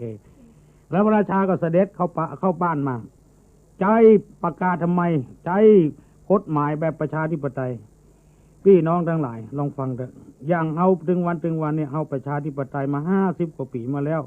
เมื่อเปลี่ยนแปลงการปกครองตั้งแต่วันที่24 มิถุนายน พ.ศ. 2475จนกระทั่งปัจจุบันเนี่ยประชาธิปไตยมันยังบ่สมบูรณ์แบบเตื้อเพราะว่าคนเฮาบ่จ้างใจประชาธิปไตยอยู่ตามบ้านตามจองนี่มันบ่มี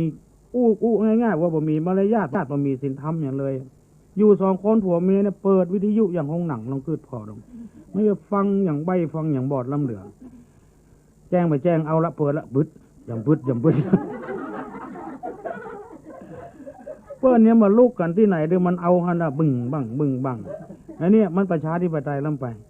เขาจะว่าให้มันก็ว่ามันได้เพราะมันเปิดวิทยุในบ้านมันปุ้นแล้วของมันปุ้นใจไฟมันปุ้นอย่างนี้อันนี้มันเป็นประชาธิปไตยที่มันเกินขอบเขตลงไปบ่ม่วนโนถึงวันนี่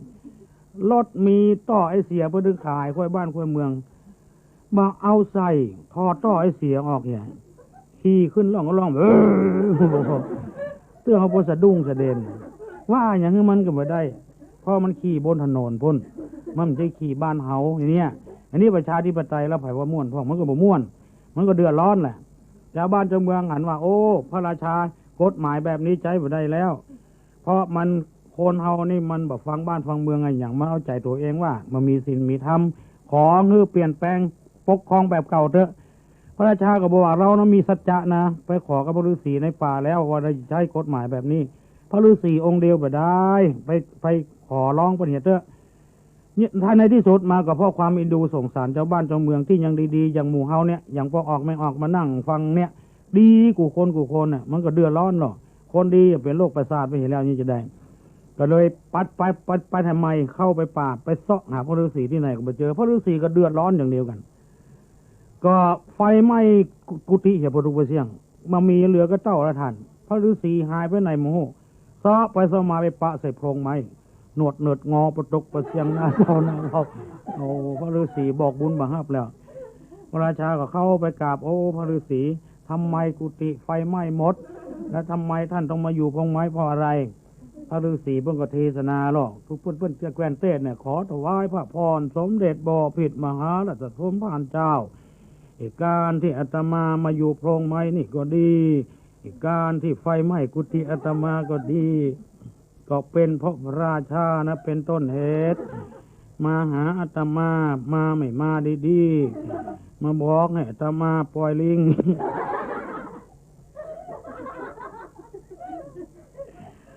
พอปล่อยได้สัก3-4 นาทีเท่านั้น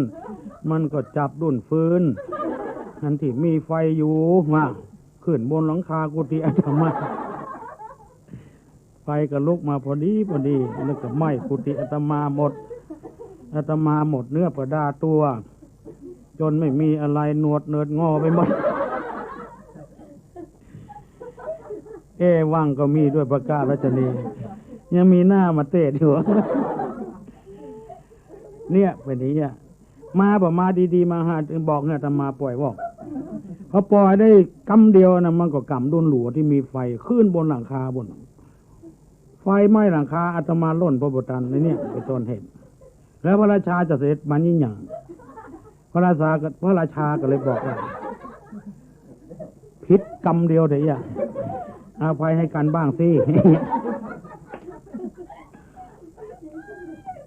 ได้ไปเกินชั่วโมงผิดกรรมเดียวหันใจกันพ่องกัน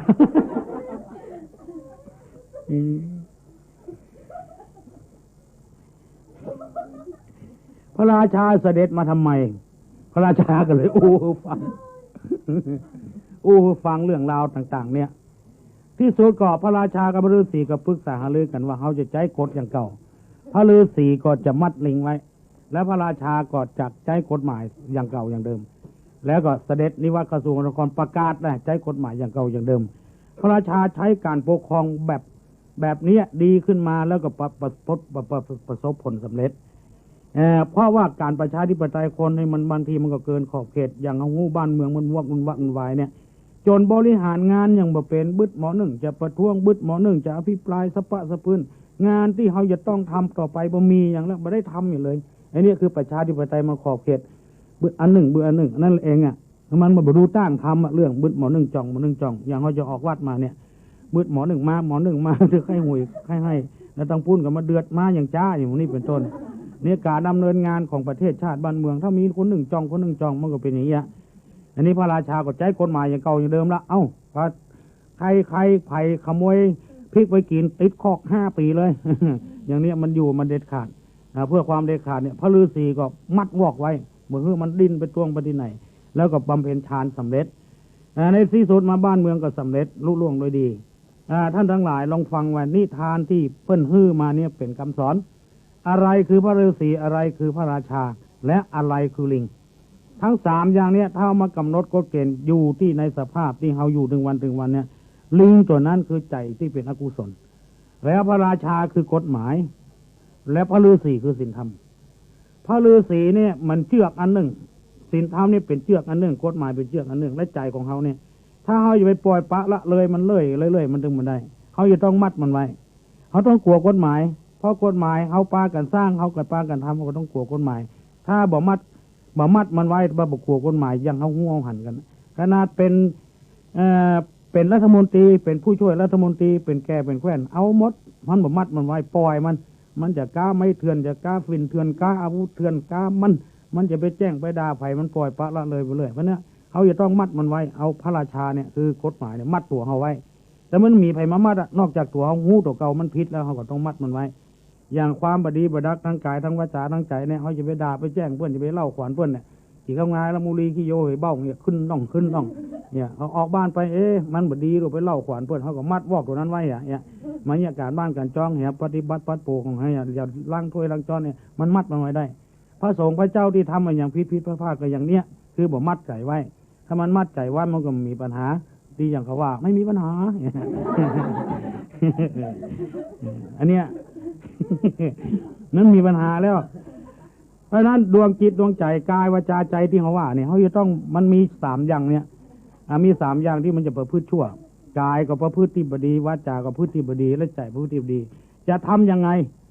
ตอนนั้นก็คือเขามัดมันไว้มันมีอยู่2อย่างที่มัดมันไว้คือศีลธรรมกับกฎหมายบ้านกฎหมายเมืองแล้วเพื่อจะปฏิบัติที่มันถูกต้องจะทำอย่างใดในศาสนธรรมพระพุทธเจ้าของเราเปิ้นตรัสไว้ 84,000 พระธรรมขันธ์บ่ต้องไปกลัวเรือเฟือทำสอนพระพุทธเจ้าเนี่ยสอนชนชั้นปกครองก็ได้จะชนชั้นอย่างก็ได้เป็นข้าราชการบ้านเมืองเป็นพระสงฆ์พระเจ้าเป็นทุเจ้าพระนายพระจามันยิ่งสอนได้หมดแต่ถ้าเราเข้ามันถูกต้องถูกที่ถูกทางนะมันก็สามารถทำได้วิธีที่จะทำถูกต้องบอกว่าเปิ้นว่าเรานั้นมันมีอยู่นี้ข้อแรกเปิ้นว่าอินทรีย์สังวรถ้าจะมาว่าอีวันค่ำนี่ไผ่หมูเรื่องเลยลูกลุงยังหมูเรื่องเลยเพราะมันเป็นภาษาบาลีฟังเข้าก็ให้น้ำตาย้อยเพราะมันหมูเรื่องคำว่าอินทรีย์นี่แปลว่าความเป็นใหญ่นะมันมีตุเจ้าอดล็อกอย่างนี้มีละนกอินทรีเนี่ยคือนกมันใหญ่ที่สุดอินทรีย์สังวรนี่คือการสำรวมอันนี้สำรวมความเป็นใหญ่ไอ้อย่างพ่องในเป็นใหญ่นี่ในเป็นใหญ่ในตัวเขานี่มีนี่หมดตาหูจมูกลิ้นกายใจหมู่เนี่ยคือเป็นห้องว่าอินทรีย์ทำไมถึงว่าความเป็นใหญ่อย่างตาเนี่ยมันมีความเป็นใหญ่ในหันไผ่งามไผ่บางงามไผ่ไม่ขี้ตาไผ่ขี้ตาอูดขี้ตา มีทั้งเก้ากับทั้งปลายกันทั้งเก้าตากับปลายตากันหันหมดเอาเจ้าหูไปฟังกับหมูเรื่องหรอว่าขี้ตามีที่ไหน จริงๆเนี่ยไผ่งามบางงามเอาหูไปฟังเอาลิ้นไปแตะต้องอันนี้มึงงามหมูเรื่องนี่เพราะนั้นเป็นถึงว่านี่คือความเป็นใหญ่ความเป็นใหญ่ในการพอ อย่างไม้ตัวเนี้ยมันมีความเป็นใหญ่ในดูดเสียงกระจายสายนี่มีความเป็นใหญ่ในการต่อเนี่ยถ้าเอากระสายบ่มีไม้มันก็มาดังถ้ามีก้าไม้มีสายมันก็บ่ดังเนี่ยมันมีความเป็นใหญ่ของไผของมันถ้ามีกระสายกับไม้นี่บ่มีแอมมีอย่างแต่มันก็บ่ดังเนี่ยแต่ละอย่างมันเป็นใหญ่ของไผของมันพัดลมมันก็มีความเป็นใหญ่ในกระหมุนมอเตอร์หมุนบ่ได้บ่มีใบพัดมันก็บ่เย็นอย่างมันเนี่ยเรียกว่าความเป็นใหญ่ความเป็นใหญ่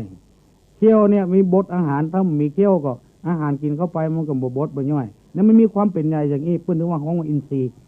ตามีเป็นใหญ่ในการพองไผงามบ่งามอย่างที่ไหนหันหูเลยหูสึกเลยเนี่ยมันจะดำก็จะขาวก็จะตุ้ยก็จะผอมก็อย่างไอ้เนี่ยมีความเป็นใหญ่สองหูมีความเป็นใหญ่ในการฟังเสียงม่วนก็บ่ม่วนก็จะเอาตาไปพอหมอหูเรื่องเลยเอาลิ้นไปแตะต้องว่าเสียงม่วนก็บ่หูเรื่องเลยจะเผ็ดจะเค็มจะหยังเอาตาไปพอก็บ่หูหูว่ามันเผ็ดแต่รสมันเป็นอย่างไรเขาก็บ่หูต้องอาศัยลิ้นไปแตะมันเค็มก็เผ็ดก็หวานก็ขมอื่นก็อย่างเมื่อเฮิมอย่างก็ว่าเนี่ยเสลียมสะเกียมอยู่ที่ลิ้นหมดอ่ะหูดังก็มีหน้าที่การดมมันจะหอมบ่หอมมันเอาลิ้นไปแตะกับหมูเรื่องอันนี้เอาตาไปพอกับหมูเรื่องมันหอมเพราะนั้นต้องเปิดดมหอมจนผมอยากจะหอม หอม เราหูไปฟังให้มันหอมหูกับหูอันเนี้ยมันมีความเป็นใหญ่ในการดมกลิ่นถ้าประสาทจมูกเสื่อมไปอย่างแล้วเอาอย่างมาใส่กับหูเรื่องมีคนเล่าคนหนึ่งขนาดละอ่อนมันเอาลูกมันแกงจากน้ำป่าเอาน้ำป่ามาใส่มันใจสกรรมต่อนั้นมันใจตะเกียงใจโกมนี่น่ะได้น้ำมันกัดเอาน้ำมันกัดเอามาใส่ใครกินมาได้สักคนเท่านั้นหวดได้สบายกินได้สบายกินหน้าซื่อเลยเพราะอย่างพวกประสาทหูดังมันมีแล้วนี่ไปมาแกงหม้อนั้นคนเท่าเมาหมดเลยนี่เป็นอย่างนี้นี่ตาหูจมูกลิ้นกายและใจนี่ก็มีส่วนหนึ่งคือส่วนได้รับมันเป็นรวมนี่หมดนี่เรียกว่าความเป็นใหญ่อินทรีย์สังวรให้สำรวมอินทรีย์6คือตาหูจมูกลิ้นกายใจมันอยู่ที่นี่นะถ้าปฏิบัติอย่างนี้มันจะบ่ผิดคือหมายความว่าตาหันแล้วเขาสำรวมไว้เนี่ยคือหันแล้วอย่าไปใครได้ของเปิ้นว่ามันใช่ของเขาเนี่ยถ้าจะใครได้ก็หาวิธีอื่นจะคือได้อย่างเปิ้นหาวิธีอื่นจะไปอย่าจะไปลักไปจกไปชอบไปโกงไปอย่างเปิ้นหันสตางค์ในเกะในเกลือเนี่ยอันเนี้ยดีเขาบอกมัดวอกไว้จะยุ่งละวิธีที่ว่าเนี่ยคือหาวิธีหารายได้ต่างอื่นคือมีการสำรวมตาบางทีเขาไปหันของเพื่อนแล้วจะเป็นเพศเป็นพลอยอย่างที่เพื่อนมีอยู่เลยเขาให้ได้เขาเพราะตามันมีหน้าที่พอมันนี่ที่กอยนี่ที่หน้าที่หันเมื่อหันแล้วก็ฮืดใจเขาเนี่ยสำรวมไว้คืออย่าไปก็ได้ของเพื่อนเนี่ยถ้าเขาปฏิเสธมาอย่างนี้แล้วก็เขาก็สามารถที่เขามีความพยายามที่เจ้าของเพื่อนโดยอัตโนมัติไปชกชิงวิ่งเล่าเพื่อนกันอย่างกันส่วนมากคนเฮานั้นเขาบอกได้สำรวมไว้คือตาหันจะเอาอยู่เรื่อยๆคำว่าเอานี่มันก้องอยู่ในประสาทตลอดเวลาแล้วก็จะเอาจนได้เมื่อจะเอาจนได้จนเป็นแล้วก็บ่ได้มัดวอกไว้อย่างที่เขาว่านะคือก็ปล่อยมันเมื่อปล่อยเขาเอาเข้าจริงๆแทนที่เขาจะได้มาเป็นประโยชน์กับเขามาใจมาสอยอย่างที่มันลงหน้าหนังสือพิมพ์การลงวิทยุถึงวันเนี่ยมันเป็นอย่างนี้คืออยากได้ก็หันรถเปิ้นก็จะเอาแทนที่เขาจะได้ล่ะนะเอาไปขายได้เงินได้ทองมาได้สักกำพอเอาไปกำเดียวตำรวจยับมันมีวิทยุสปะสปืนรถสีนั้นก็จับมารถเขาก็มาได้ยังบุปอเดี๋ยวต้องไปติดตารางแถมมันเหมือนกับพระฤาษีที่ไฟไหม้กุฏิอย่างเนี้ยคือตัวบ้านเขาก็ต้องได้อยู่เงินคำก็มาได้สักอย่างนั้นพอเสียชื่อเสียเสียงเสียพ่อเสียแม่เสียพี่นะน้องแถมแล้วตัวเองก็ต้องไปติดคอกติดตารางแล้วก็เสียประวัติแทนที่จะเฮียนหนังสือคือมันจบก็เฮียนไปจบละประวัติบดีละโรงเรียนไหนก็บ่กล้าครับหมู่เนี้ยคืออย่างพระฤาษีนะที่ไฟไหม้กุฏิบรูเสียงตัวเนี้ยคือเฮาบัดสำรวมต่างเฮาอันนี้ถ้าเฮาสำรวมนำปฏิบัติตึงผิดละบ่เอาของเปิ้นละเพราะมันเป็นของเปิ้นบ่ใช่ของเฮาเนี่ยพอเฮามันผิดศีลผิดธรรมได้ถึงวันก็เพราะว่าการไม่สำรวมบ่นึกถึงกฎหมายที่จะอาจเอื้อมมาให้เฮาไปใส่คอกใส่ขังบ่นึกถึงว่าศีลธรรมมันจะเสื่อมทรามลงไปอย่าง ฝรั่งมันมาบ้านเราจนมันบรรลุกลัวมีฝรั่งคนหนึ่งมาเอวเมืองไทยเขาเล่าให้ฟังเขาก็บาหันก็แล้วพอมาเอวเสร็จแล้วมันก็ปิกไปบ้านมันเพื่อมาถามว่าเธอไปที่ไหนมาไปประเทศไทยประเทศไทยนี่เป็นเปิดให้การท่องเที่ยวเสรีภาพแล้วก็มันก็หู้กิตติศัพท์ของจังหวัดเชียงใหม่ว่ามันม่วนจะได้มันก็หู้มันก็เลยถามว่าไปเมืองไทยไปเชียงใหม่ไปสิทำไมไม่ไปอันนี้ภาษาอังกฤษของหมูนะเขาฟังหมูเรื่องแล้วก็เลยแปลเป็นภาษาไทยให้ฟังเนี่ยไปสิทำไมไม่ไปมันเป็นไงบ้างเชียงใหม่โอ้เพื่อนด้วยเชียงใหม่นี่วัดเยอะเหลือเกินพอๆกับผู้ร้ายลองคิดดูมันซึ้งขนาดไหนซึ้งหรือไม่ซึ้งมันเป็นอย่างนี้วัดนักนะที่คนจะมีศีลมีธรรมเข้าวัดเข้าวาจำศีลภาวนานักเอี่ยหน้าที่คนดีๆนักอย่างหมู่เฮานี่ดีนักเนี่ยสังว่าพอๆกับผู้ร้ายมันซึ้งขนาดไหนลองขอเด้อนี่มันเพราะอะไรเพราะว่าคนบ้านเฮามันมาสำรวมถ้าตัวไปเอวบ้านเปิ้นพ่องอย่างเงี้ยแล้วก็หมูจักไผ่พอหน้าพอตาก็ไปแจ้งเขาสักคนแล้วเปิ้นไปแย่งกระเป๋าเขาแถมเนี่ยเขาได้ไปเปิ้งปะอาศัยไผ่เนี่ยหมู่ผู้ร้ายต่างๆที่มันเนี่ยคือบ้านเมืองเดือดร้อนถึงวันนี้มันมาสำรวมอย่างที่ว่าเนี่ยมาเข้าหาศีลธรรมว่าศีลธรรมเป็นเรื่องล้าสมัยมันมาล้าสมัยมันตันสมัยตลอดเวลา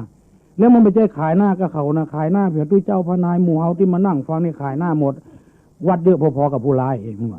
เหมือนกับตู้เจ้านี่สอนให้คนเป็นผู้ร้ายอยู่ติ๊กๆล้วงกระเป๋าล้วงอย่างนี้เนยอย่างนั้นอย่างนี้เลยอันนี้เพราะการผสมรวมตาไปหันแล้วไปหันกล้องถ่ายเปิ้นไปหันไอกระเป๋าเปิ้นอย่างเปิ้นเนี่ยมันไปแย่งของเปิ้นอันนี้คือนอกจากนั้นก็ลดการวิทยุการทีวีอย่างนี้ความจริงมันไม่ใช่อดใจอยากในเมืองไทยคนนี้บักขนาดที่จะต้องลู่ต้องแย่งกินอย่างนั้นนะไอ้ยังมีกับประทบประเสียงอย่างเขานั่งอย่างเขาบาหารว่าเขามันกั้นมันอยากเสือจริงๆนะบ่ได้กินข้าวกับบ่ได้กินน้ำมันถึงบ่มีแต่ว่าคนเขาไม่นิสัยอย่างนั้นคือมันบ่ได้สำรวมตาไปหันหูกไอ้อย่างหมดเนี่ยมันบ่ได้สำรวมนี่ขได้ของเพื่อนขได้ตัวมีก็หาวิธีริดรอนเนี่ยเอาไปเอามาก็บ่ได้ใจสักคำเนี่ยอย่างที่ลงหนังสือพิมพ์กันไปชกเอาเพชรเอาพลอยอย่างคนต่างประเทศมาได้มาแล้วตัวก็ไม่ได้ใจสักคำเนี่ยอันนี้ก็มันน่าจะไปเล่าเพื่อนนะคือเล่ามันเป็นตัวอย่างคือฟังว่าถ้าเขามัดลิงไว้แหมัดวอกไว้เนี่ยเขาสำรวมไปอันนั้นเป็นของเพื่อนโลกมันใช่ของเขาก็พอใจในเงินเดือนของเขาที่ก็พอแล้วคะแนนเขาขอของเขาในประหยัดการใช้จ่ายเนี่ยอันนี้คือปฏิบัติอย่างอีกบ่ผิดเลยบอกว่าใครสักคนเนี่ยหันหน้าตู้เจ้ามันบางงามกับพวกมันบางงามเป็นเรื่องบางงามเนี่ยอย่าไปเอ็นเอียงเดี๋ยวบาปอย่าโขมหัวนะลูกสู่เกินมาอย่างตู้เจ้านี่ประตูมันอย่างนี้สำรวมหูได้ยินเสียงก็สำรวมไว้อันใดมันเป็นอันใดคือมันถูกต้องมันถูกหรือมันถูกบางรายมันมาสำรวมน่ะอย่างตู้ลุงออกเทปในลูกศิษย์ลูกหาออกเทปแล้วก็เอาไปเล่าเที่ยงบางคนมันมาสำรวมหูเปิดฟังให้เกิดความรู้ความเข้าใจแล้วเป็นธรรมะธรรมโมแทรกไปธรรมะเอาไปลงสื่อพิมพ์โลตู้ลุงยังสั่นยงอ่านหนังสือว่าตลกบริโภคเหมือนกับเฮานี่บัดเนี้ยอย่างสักอย่างบัดทำการทำงานบัดเทศบัดสร้างบัดสอนจะทาก็ตลกแล้วเอาเทปไปไล่ขายกินตำพุงจะป้าสะปืนนี่คือคนมันบัดสำรวมเมื่อบัดสำรวมก็อย่างเงี้ยลูกศิษย์ลูกหามาถามตุลุงว่าตุลุงนี่จะได้คนอย่างเงี้ยก็ตามเรื่องมันเถอะคือการบัดสำรวมนั่นเองอ่ะฟังแล้วก็ฟังอย่างนั้นกับไปเกี่ยวข้องอย่างก็เปื่อนตัวบอกฟังกับคนอื่นฟังอย่างเงี้ยเอาดึงกันว่าเนาะอันเนี้ยเขาถึงว่ามันบัดสำรวมอ่ะเห็นไม้เห็นแล้วเห็นแล้วก็เฉยไว้ดีอ่ะมันก็เป็นธรรมจะดีนะได้ยินไหมได้ยินแล้วก็เฉยไว้มันไม่ผิดหรอกถ้าเขาบ่เฉยอย่างนี้กัน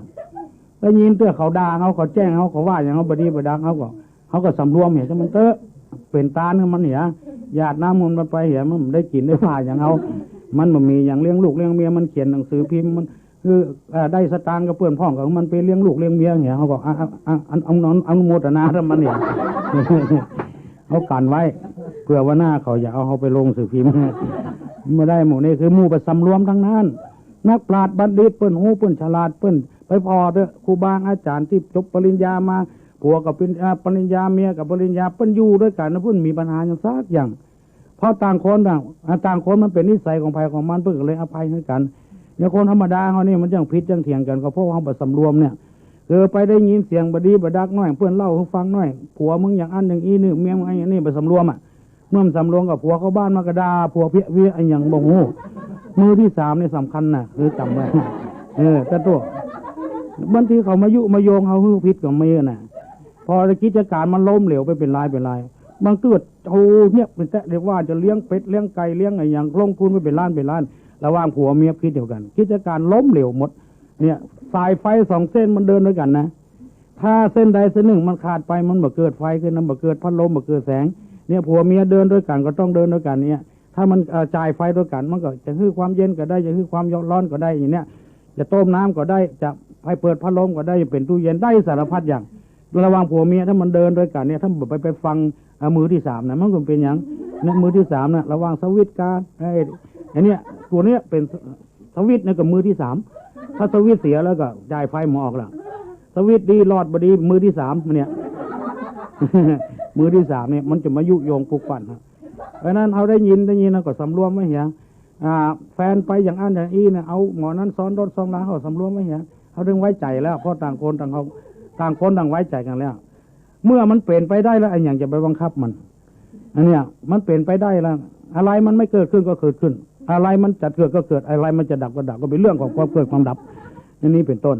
เราจะไปติดผันกับมันถ้าไปฟังแล้วเข้าใจกับวนกับวายเนี้ยอย่างมันก็เนี้ยแล้วโลกเพื่อพอจะพัดจะแกงแล้วเขามาเล่าให้ฟังบ่พัดบ่แกงไงโจ้งขึ้นมาไอ้พวกนี่มือที่สาม เสียงนี่มันเสียงดังนิดหน่อย เป็นธรรมชาติมันเป็นอย่างนี้พลิกออกมาได้ก็เอาไว้ที่เก่าได้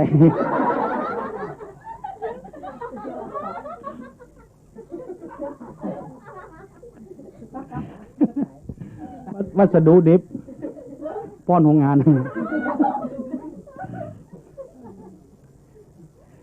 อะไรเพราะไอ้นั้นก็ต้องสำรวมไว้นะญาติโยมทั้งหลายฟังแล้วก็สำรวมไว้อย่าไปเชื่อคนอื่นเชื่ออย่างเชื่อเนี่ยหูได้ยินเสียงที่เปิ้นแจ้งเปิ้นด่ากันอย่าไปมาเอามาเปลี่ยนอารมณ์มันเป็นเรื่องของเขาหูได้ยินเสียงที่มันปลอบอกปลอบใจเขาว่าอย่างอันอย่างนี้เธอสวยเธองามเลยอ่ะจะไปเชื่อเขาบางทีก็ลงไหลกับเขาจัดหลายลายล่ะเนี่ยบางทีก็ว่าเธอสวยเธองามติดเขามาเผียบ้านเผียจองแทนที่จะเป็นประโยชน์โอ้ซ้ำค่าเอาเพชรเอาพลอยไปดูเสียงเนี่ยเพราะความหลงไหลในฟังกรรมเสียงในผู้พิจารณาคือสำรวมไว้บางทีเอามันเหิมหลงยังมีหลายลายว่าตุ้ลุงเนี่ยเป็นเพชรน้ำเอกของเมืองเชียงใหม่ให้เราต้องสมุทรสาครไม่ไปเป็นเพชรเป็นพลอยอย่างนั้นนี่เราไปลงเขาเชื่อเขาแท้น่ะอัศนงตัวละนี่อย่างแกบ้านนั่นน่ะเพราะเป็นแกแล้วบ่กินข้าวด้วยเมียเลยหรอกอันนี้ท่านงตัวแล้วเป็นผู้ใหญ่ถูกยกย่องมาแถวบ้านมาเดียวนี้เพิ่งเลือกข้าเป็นแกแล้วแต่ก่อนนี้นายอำเภอสั่งให้เป็นแกได้เลยหรอกกินข้าวด้วยกันก็กินมาได้เนอะนี่จะต้องกินกับโต๊ะกับตังเนี่ยบอกกับเมียมันหรอกเมียก็ว่าเป็นอย่างอ่ะคำนี้โต๊ะโซตังมันคือกินคือพ่อมันกินนอนกินจริงพอถ้ากินด้วยเพื่อนนะเนอะลูกสอนลูกมันโลกเบิ้นก็เอาผ้าสลีไว้นอกเตือนบนคือพ่อมันนอนคนเดียว เนี่ยแต่เดียวมันได้ยินเนี่ยอันใจหายว่าเด้ออันสูอย่างอันนายอำเภอเพิ่นว่าเด้อมันเป็นอย่างนี้คือเฮาบ่สำรวมอ่ะพอเพิ่นยกย่องคือเป็นผู้ใหญ่บ้านนะบ่โทษบ่กินข้าวด้วยเมียแล้วอันเนี้ยคือบ่สำรวมยกย่องตัวไปใจพฤติกรรมมันผิดน่ะมันผิดตี้เพราะนั้นต้องสำรวมหูได้ยินเสียงตาหูจมูกดมกลิ่นบางทีเขาไปติดกินนะติดกินอาหารติดกินอะไรอย่างเนี้ยไปเสียเงินเสียทองน่ะน้ำหอมขวดเป็น1,000-2,000พวกเนี้ยเขาไปติดกินมันความจริงแล้วมันก็มีอย่างตัวใดวันเดียวมาคืนเดียวมันก็เฮยก็หายไปก็กินมาให้พอดีนะหมอกยกก็แง่ไฟบ่ตื้อทุนไฟบ่ตื้อทุนดังก็เป็นดีนะอันเนี้ยเราเอาไปติดมาแล้วก็เท่าใดเขาบอกว่าน่ะผ้ากลัวเขาอยู่ซื้อมาใส่กับยุ่งเสียดายไปซื้อน้ำหอมมาใส่แต่มันบ่เป็นก้าอย่างใดเอาหมกพอให้พอดีอย่างเนี้ยติดกินอาหารก็มีจัดหลายลายนะเพื่อเงินเดือน1,000-2,000ไปนั่งสวนอาหารมัน หอมกินหอมมันยังคุกคุณพุทุกผู้เสี่ยงเนี่ยสปะสะเปื้อนก็หมดเงินหมดทองมาถ่ายในตัวเขาต้องสำรวมไว้กินข้าวกับบ้านเขานะกินแกงแค่นะกินน้ำพริกน้ำปูนะเนาะต้มนอเหี่ยสบายเนี่ยถ้าไปติดมันแต่เขาก็หมดเงินหมดทองกับมันแต่เรื่องลูกเสียงตีนรถโพธพะคือสิ่งที่มาถูกต้องเนื้อตรงตัวเขาเนี่ยผ้าที่มันอ่อนนุ่มกับที่นอนมันอ่อนนุ่มกับที่ว่าเนี่ยนอนแล้วสบายมันไม่ใช่สบายนะความจริงนะเขาไปนอนที่นอนก็มีราคาเป็นหมื่นอย่างเงี้ยเขาเป็นหนี้เป็นสินเพื่อให้มันสบายเหมือนใดน้องเกิดพอแล้วแต่ลูกมันตื่นขึ้นมาหายใจวับเลยดอกเบี้ยก็เล่งมาติ่งๆมันไม่สบายเหมือนใดสบายทั้งเวลาหลับเวลาตื่นเวลานอนนั่นคือจั่วที่บัดสำรวมมันเองอ่ะอย่างเขาเงินเขาบ่มีสมมติว่าที่นอนราคา10,000อย่างเงี้ยเขามีเงินสัก 4,000 เอาไปดาวเพิ่นเหลือ 6,000 ให้ไปนอนม่วนเมื่อใดมันสบายทั้งตื่นทั้งหลับเมื่อใดก็เป็นหนี้เพิ่นถึง 6,000 อยู่อันเนี้ยแล้วเดียวแม่เมียเป็นทำพ่อผัวเมื่อยแถมเมียเดียวน้องเมียจะบวชแถมเมียปั๊บปัญหามันเกิดขึ้นประตูประเสียงเขาต้องเอาเงินไปใช้จ่ายที่อื่นที่นอนกับมาได้เฮือเพื่อนดีเพื่อนยืดไปนอนสาดอย่างเก่าอย่างเดิมอันนี้เพราะตัวเขาไปสัมผัสกับส่งของมันนุ่มนวลแล้วไปถูกต้องผ้านุ่งผ้าใบอันนี้หมายถึงว่าเฮานี่มีบ่ปอกินพอใจจักหัววิตตินจักตินวิตหัวนะสำหรับที่เป็นเหลือเฟือนั้นมันเป็นเรื่องของคนเหลือเฟือของเงินเฟ้อเงินล้านเปิ้นเท่ากับเงิน5 บาทของเฮามันเป็นไปอย่างนี้นะเฮาต้องสำรวมเอาไว้สำรวมคนเฮาพออยู่พอกินรูปเสียงกินรสโผฏฐัพพะและธรรมารมณ์นี่สำคัญมากทีเดียวโยมทั้งหลายคืออารมณ์ที่มันเกิดกับใจน่ะบางทีลมบ่จอยบ่กินข้าวหรอกไม่กินข้าวละไม่กินข้าวไม่กินน้ำอะไรลมบ่จอยคือมันเกิดตามสภาวะของมันเป็นว่าไอ้อย่างมันเกิดขึ้นได้มันก็ดับได้เขาจะไปคืดทำมันอย่างนั้นเป็นนี่เป็นศีลเปิ้นแล้วก็ยังบ่ปอมือกอดกายหน้าผากแถมกูจะหาในเงื้อมือเปิ้นเนี่ยคืดเข้านอนบ่หลับแล้วเนี่ยผัวมาเข้าบ้านเมียมาเข้าบ้านมาคืดแต่มันบ่เข้าเจ้ามันอย่างนอนคนเดียวสบายไม่ตายถ้าเขาตัดไปอย่าเลยนะเนี่ยมันเฮามันไปคืดหาอย่างเดียวอย่างเตื้อลูกเนาะลูกตายอย่าคือหาลูกจะฮื้อลูกขึ้นมาติ๊กๆมันเป็นไปมันได้มันเป็นของฝืนธรรมชาติไปอย่างแล้วเป็นไปบ่ได้เมื่อเป็นบ่ได้เรื่องตายก็เรื่องตายเรื่องเป็นมันหมดก็หมดไปนี่ในศาสนาของเฮานี่อีกท่านว่าอยู่บ่ได้พื้นดินเฮาเนี่ยดอกบัวมันจะออกขึ้นมาเมื่อออกเอามาปลูกอย่างไรก็บ่ออกบัวนี่ต้องอาศัยน้ำถ้าบ่มีน้ำบัวก็บ่ขึ้นเราสังเกตนะบัวกับน้ำนี่มันบ่ติดกันเลยถ้าเราเอาบัวออกน้ำก็มีสักเม็ดเลยอันนี้คือบัวกับน้ำมาอยู่ด้วยกันแต่มันติดกันถ้าเมื่อใดน้ำติดบัวแล้วเมื่ออันน่ะบัวต้องตายมันช้ำที่ใดที่หนึ่งกับน้ำเข้าไปสู่บัวนั่นก็ช้ำเมื่อมันช้ำว่าดอกบัวก้านบัวนั่นต้องตายเพราะมันช้ำไปเห็นแล้วเพราะฉะนั้นจะไปให้มันติดมันคือมันปล่อยออกไปเฮามีลูกก็มีผัวก็มีเมียก็มีตู้เจ้าพนายมีอย่างหมดเนี่ยเมื่อเฮามีเฮาก็ใจมันไปเหี้ยอย่างรถเฮาเนี่ยมีเฮาใจมันไปเหี้ยมันหายไปก็แล้วไปเหี้ยทีเอาไม่ต้องมาเกิดมันลองเอาไปเกิดหามันอย่างน้ำติดบัวน่ะแล้วมันก็ช้ำเกิดมันสะได้เงาก็หัดเอาของเพื่อนออกมานี่จะต้องส่งให้เพื่อนทำเป็น2 ปีพุ่นกูจะเอาที่ไหนมาส่งให้เพื่อนเงินก็มีเป็นเข้าไปโรคประสาทนะกินยาตายก็มีอย่างก็มีจะไปเนี้ยนะโยมนะจะไปเนี้ยเรื่องของทางนอกกายไม่เนี้ยจะได้เพื่อนรักเพื่อนโจกไปเขาก็บอกไปตามนั้นน่ะมีแต่ใดก็ทรายเพื่อนไปใจเพื่อนถึงได้ล้านเพื่อนถึงหันอกหันใจเขาต้องพิจารณาอย่างนี้ก่อนถ้ามาคิดเข้าอันยังก็มือกายหน้าผากค้าขายขาดทุนก็มือกายหน้าผากได้กำไรก็มือกายหน้าผากสะปะสะปืนจะไปติดมันถ้ามันติดเมื่อใดเขาตายเมื่ออันผัวติดเมียติดผัวตู้เจ้าติดสถาติดตู้เจ้าเนี่ยเป็นเรื่องเกิดแน่ตู้เจ้าสีกับมือสีกับตีตู้เจ้าอีหรอกมันจะติดอย่างอื่นนะอย่างนั้นเพิ่นบอกว่านายอำเภอบอกว่าเถอะนี่คือเอาสำรวมกายสำรวมวาจาด้วยเฉพาะอย่างยิ่งสำรวมใจเขาเนี่ยสำรวมใจเขามันเกิดขึ้นมาของดีก็อย่าไปเผลอลืมเนื้อลืมตัวลำไปพอเผลอลืมเนื้อลืมตัวมันก็เสียผู้เสียคนไปจัดนักเกิดยกย่องสรรเสริญว่าเป็นคนดีอย่างนั้นอย่างนี้บางเตื้อนะจนบ่ได้เข้าบ้านเข้าจองก็มีเมากับเนี่ยเป็นเมากับเปิ้นยกย่องนะเขาคนนี้คนเข้าสังคมดีช่วยบ้านช่วยเมืองอีกเขาก็จะไปเผลอไปติดมันมีเขาก็ทำเหี้ยบ่มีก็แล้วไปเหี้ยทีเขาจะไปเสาะหามัน แล้วก็ถ้าบ่มีกินเฮาก็บ่ต้องไปเดือดร้อนอย่างมันถึงบ่กั้นตายนี่เฮาปล่อยตามใจมันสบายนี่ไอ้เรื่องทำมาค้าขายหาค้าขายถึงวันมันมีความจำเป็นคนเฮากินได้ก็ต้องหาได้เพิ่นว่ามีกินมีกินก็ต้องมีหาถ้ากินแล้วหาแล้วก็เอาที่ไหนมากินหาแล้วบ่กินบ่ใจก็ไปหาไม่หยังเนี่ยตายไปได้อย่างเป็นตัวตัวอย่างเขาก็ต้องทำอยู่ตลอดเวลาเรื่องขยายกิจการงานต่างๆเนี่ยพระพุทธเจ้าเพิ่นสรรเสริญเพิ่นยกย่องว่าทำให้มันเกิดขึ้นดีขึ้นอันนี้เจริญรุ่งเรืองขึ้นอันนี้มีปัญหาไม่ใช่ไปติดกับมันเขามีปัญญาเขาไปอย่าแบ่งเบาเฮืออย่ากระจายมันไปได้กระจายกันไปอย่างมั่วเขามีร้านเดียวมันพอ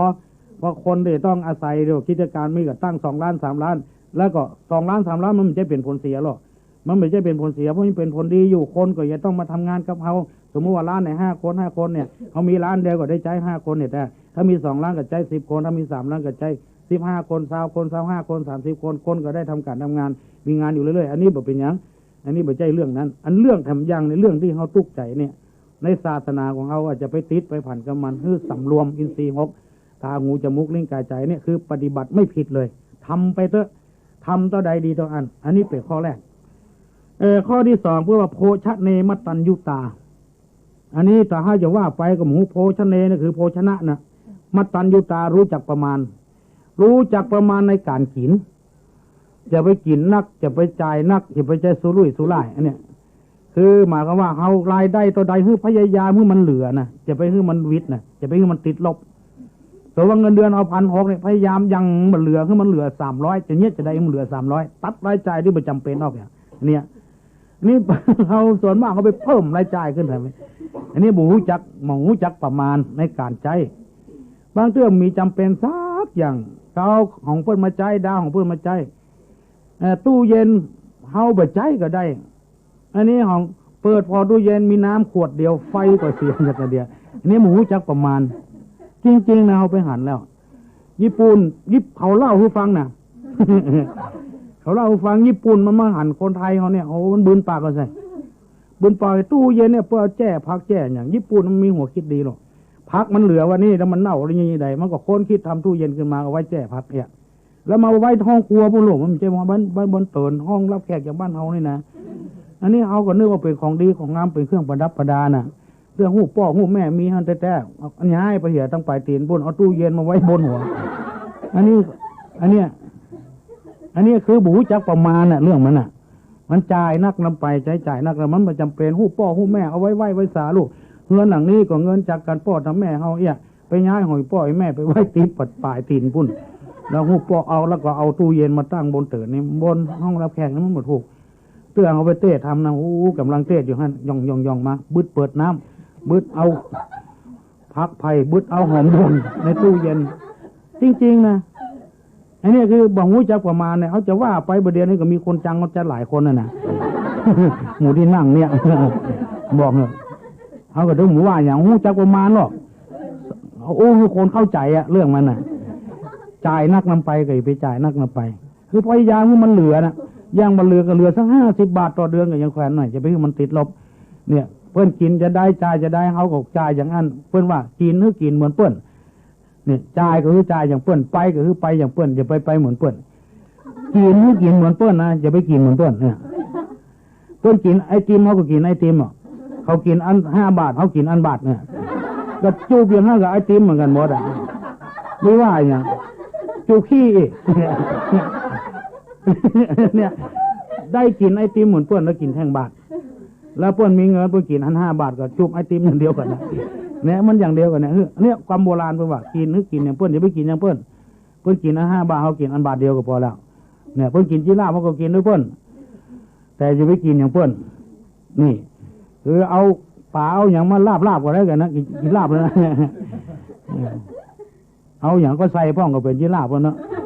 กินแกงงอมก็กินด้วยเพื่อนน่ะซื้อจีนมาอย่าง5 บาทใส่ดอกนิ้วอย่าง1 กิโลกินแกงออมนั่นนะหรือว่ากินดอกนิ้วมันรู้ว่าหรอเนี่ยใจก็คือใจอย่างเปิ้นใจของแปลงเขามีเงินก็ใจของถูกๆเนี้ยอันเนี้ยพอสมน้ำสมเนื้อเขาเรียกว่าโภชเนมัตตัญญูตารู้จักประมาณในการบริโภคในการกินบริโภคนะมันบริโภคอุปโภคบริโภคอุปโภคนี่ของใจบริโภคนี่ของกิน ทั้งอุปโภคในบริโภคเนี่ยหูจักประมาณนาฬิกาเปิ้นใส่เขาก็ใส่ด้วยเปิ้นเนี่ยเปิ้นใส่อัน5 เรือน 5,000เขาก็ใส่อัน100ปลายก็พอแล้วแล้วถามกี่โมงก็ตบเสียแล้วก็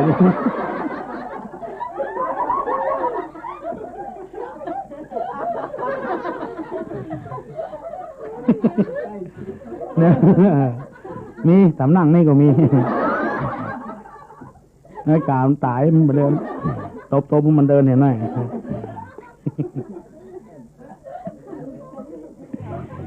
ก็ได้ใส่เหมือนกันนะเขาก็หันว่านาฬิกาลูกเขาไปพอวัตถุแค่นี้ไม่ใช่นาฬิกามันเป็นอะไรอย่างเนี่ยคือมันของแป้งของถูกของยังราคาต่อใดมีกับผู้จักประมาณเนี่ย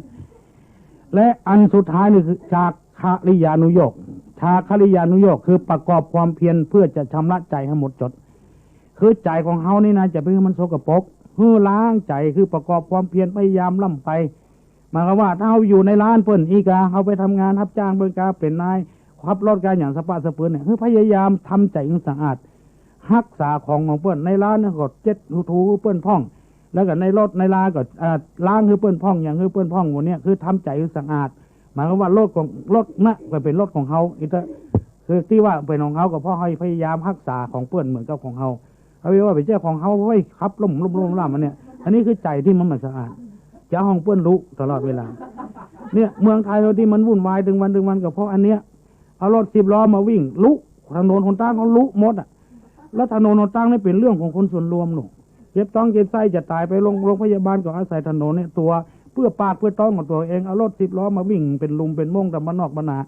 อันเนี้ยถ้าว่าด้วยกันก็ว่ากันแกล้งกันอย่างสารพัดอย่างก็เพราะว่าเขาบอกประกอบความเพียรที่จะทำใจให้สะอาดถนนเส้นนั้นน่ะเหมือนกับถนนของเขาคิดว่าอย่างนี้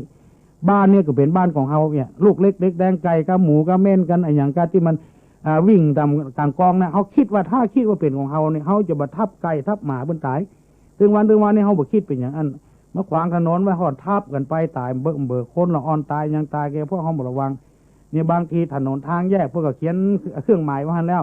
ที่จะเบาคันเร่งนะหูเผียวไว้นะย่ำคาดก็ขึ้นเกียร์ลงเกียร์ต่ำเห็นหน่อยมันมาเอาแล้วหรอย่ำเกียร์วิ่งตลอดเวลามันก็จนกันเบื่อเนี่ยเขาบอกคิดว่าเป็นของเขาคือใจที่มันสะอาดจะเอาได้อย่างเดียวนะพ่อเลี้ยงคือกี่เที่ยวตัวใดนึกถึงสตางค์พวกนี้แล้วมันนึกถึงจากความเดือดร้อนอันนี้เป็นต้นอันนี้เขาจะต้องประกอบความเพียรเพื่อล้างใจถ้าใจเขาสะอาดนะเขาอยู่ที่ไหนเขาก็อยู่ได้ทูมาอยู่กับหมาก็อยู่ได้อยู่กับเทวดาก็ได้ใจที่มันสะอาดเนี่ยมันไปทำงานเปิดเดือน2 เดือนก็จะโกงคนหาวิธีโกงอย่างเงี้ยจะได้คือมันได้เป็นตรงตัวอย่างเงี้ยนะและนี่ใจนี่มันสะอาดเมื่อมันสกปรกสกปรกตลอดเวลาแบบเล็กกับสแตนเลสเนี่ยนี่จริงๆสแตนเลสมันมีซี่สนิมก็เพราะว่ามันสะอาดแล้วอย่างแล้วเนี่ยเคลือบด้วยอย่างบรูเสียงน่ะเล็กนี่มันต้องออกสนิมตลอดเวลาเพราะมันสิ่งสกปรกมันมีดังนี้เป็นต้นเพราะฉะนั้นญาติโยมทั้งหลายถ้าอยากจะปฏิบัติที่บ่ผิดนั้นมีอยู่3 อย่าง1สำรวมตาหูจมูกลิ้นกายใจอันต่างที่บดีพยายามปัดเป่าเอาเชือกมัดไว้เหียคือตัวลิงที่อาตมาว่า2คือหูจักประมาณในการกินการใช้การจ่ายถ้าทำอย่างนี้มันถึงผิดเป็นเจ้าเป็นนายเป็นลูกจ้างก็ผิดเป็นด้วยเจ้าก็ผิดอยู่หูจักประมาณ3ชาคริยานุโยคประกอบความเพียรเพื่อจะชำระจิตใจให้สะอาดให้ผ่องใสให้ผ่องแผ้วให้มันดีมันงามจะไปทำใจสกปรกเมื่อใจสะอาดเหมือนเพชรเหมือนพลอยที่สะอาดอยู่ในเปลือกในดินเขาก็เอาน้ำไปฉีดเป็นเพชรเป็นพลอยขึ้นมามีราคาอยู่เพราะนั้นปาฐกถาธรรมที่เล่าให้ท่านทั้งหลายมาวันนี้อันใดที่มันกินอกกินใจน้อยมันสบายใจน้อยอาตมาก็ขอเอาคืนมาเหียและอันใดที่มันถูกต้องมันดีมันงามก็ขอฝากฝั่งนั้นคือท่านทั้งหลายได้พิจารณาท่านที่เป็นเจ้าภาพวันนี้ที่ได้ฟังปาฐกถานี่ก็ขอให้เจริญรุ่งเรืองขอให้ภาพจงเจ้าภาพจงเจริญคิดเงินนั้นได้เงินคิดได้ทองก็ได้ทองที่คายุโกอายุวันโนสุขังพลัง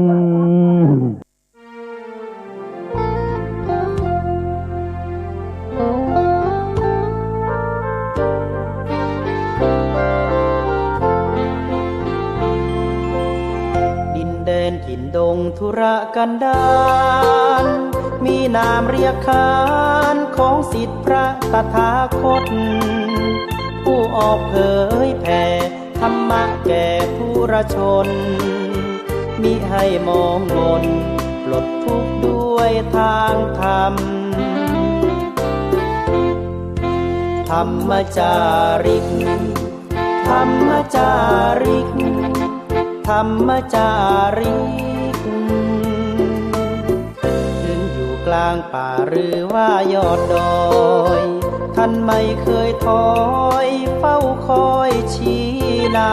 ำให้ใช้ธรรมะขององค์พระพุทธธรรมให้ใจสุขล้ำน้อมนำทำกรรมดีธรรมจาริกธรรมจาริกธรรมจาริกเร่งพัฒนาการอยู่การกินให้มีชีวิตสุขสันต์เปรมปรีพบแสงสว่างส่องทางสร้างความดีให้มีความสุขความทุกข์หายไปธรรมจาริกธรรมจาริกธรรมจาริก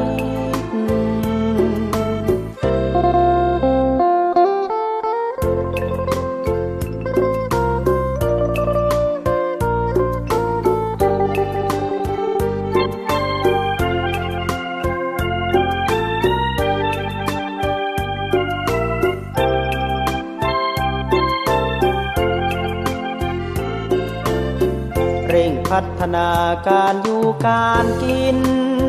ให้มีชีวิตสุขสันต์เปรมปรีพบแสงสว่างส่องทางสร้างความดีให้มีความสุขความทุกข์หายไปธรรมจาริกธรรมจาริกธรรมจาริกธรรมจาริกธรรมจาริกธรรมจาริกธรรมจาริก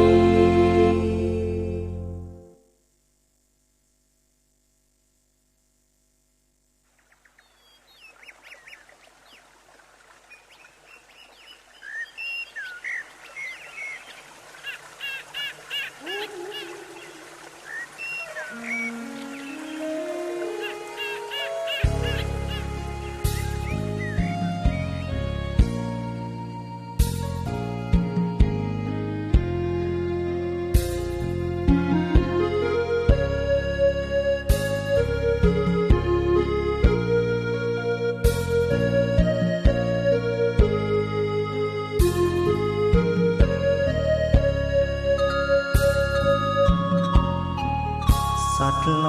กทุกตัวกลัวตายเหมือนกันฉะนั้นยายเข็นฆ่าฟันทั้งที่มันไม่มีพิษภัยกลับคอยรักษาความสมดุลป่าดงพงไพรออกหาอาหารเลี้ยงกายถูกยิงตายเพราะคนใจดำมีลูกน้อยต้องคอยเลี้ยงดูขาดพ่อแม่คอยอุ้มชูลองคิดดูผู้ได้รับกรรมคงหิว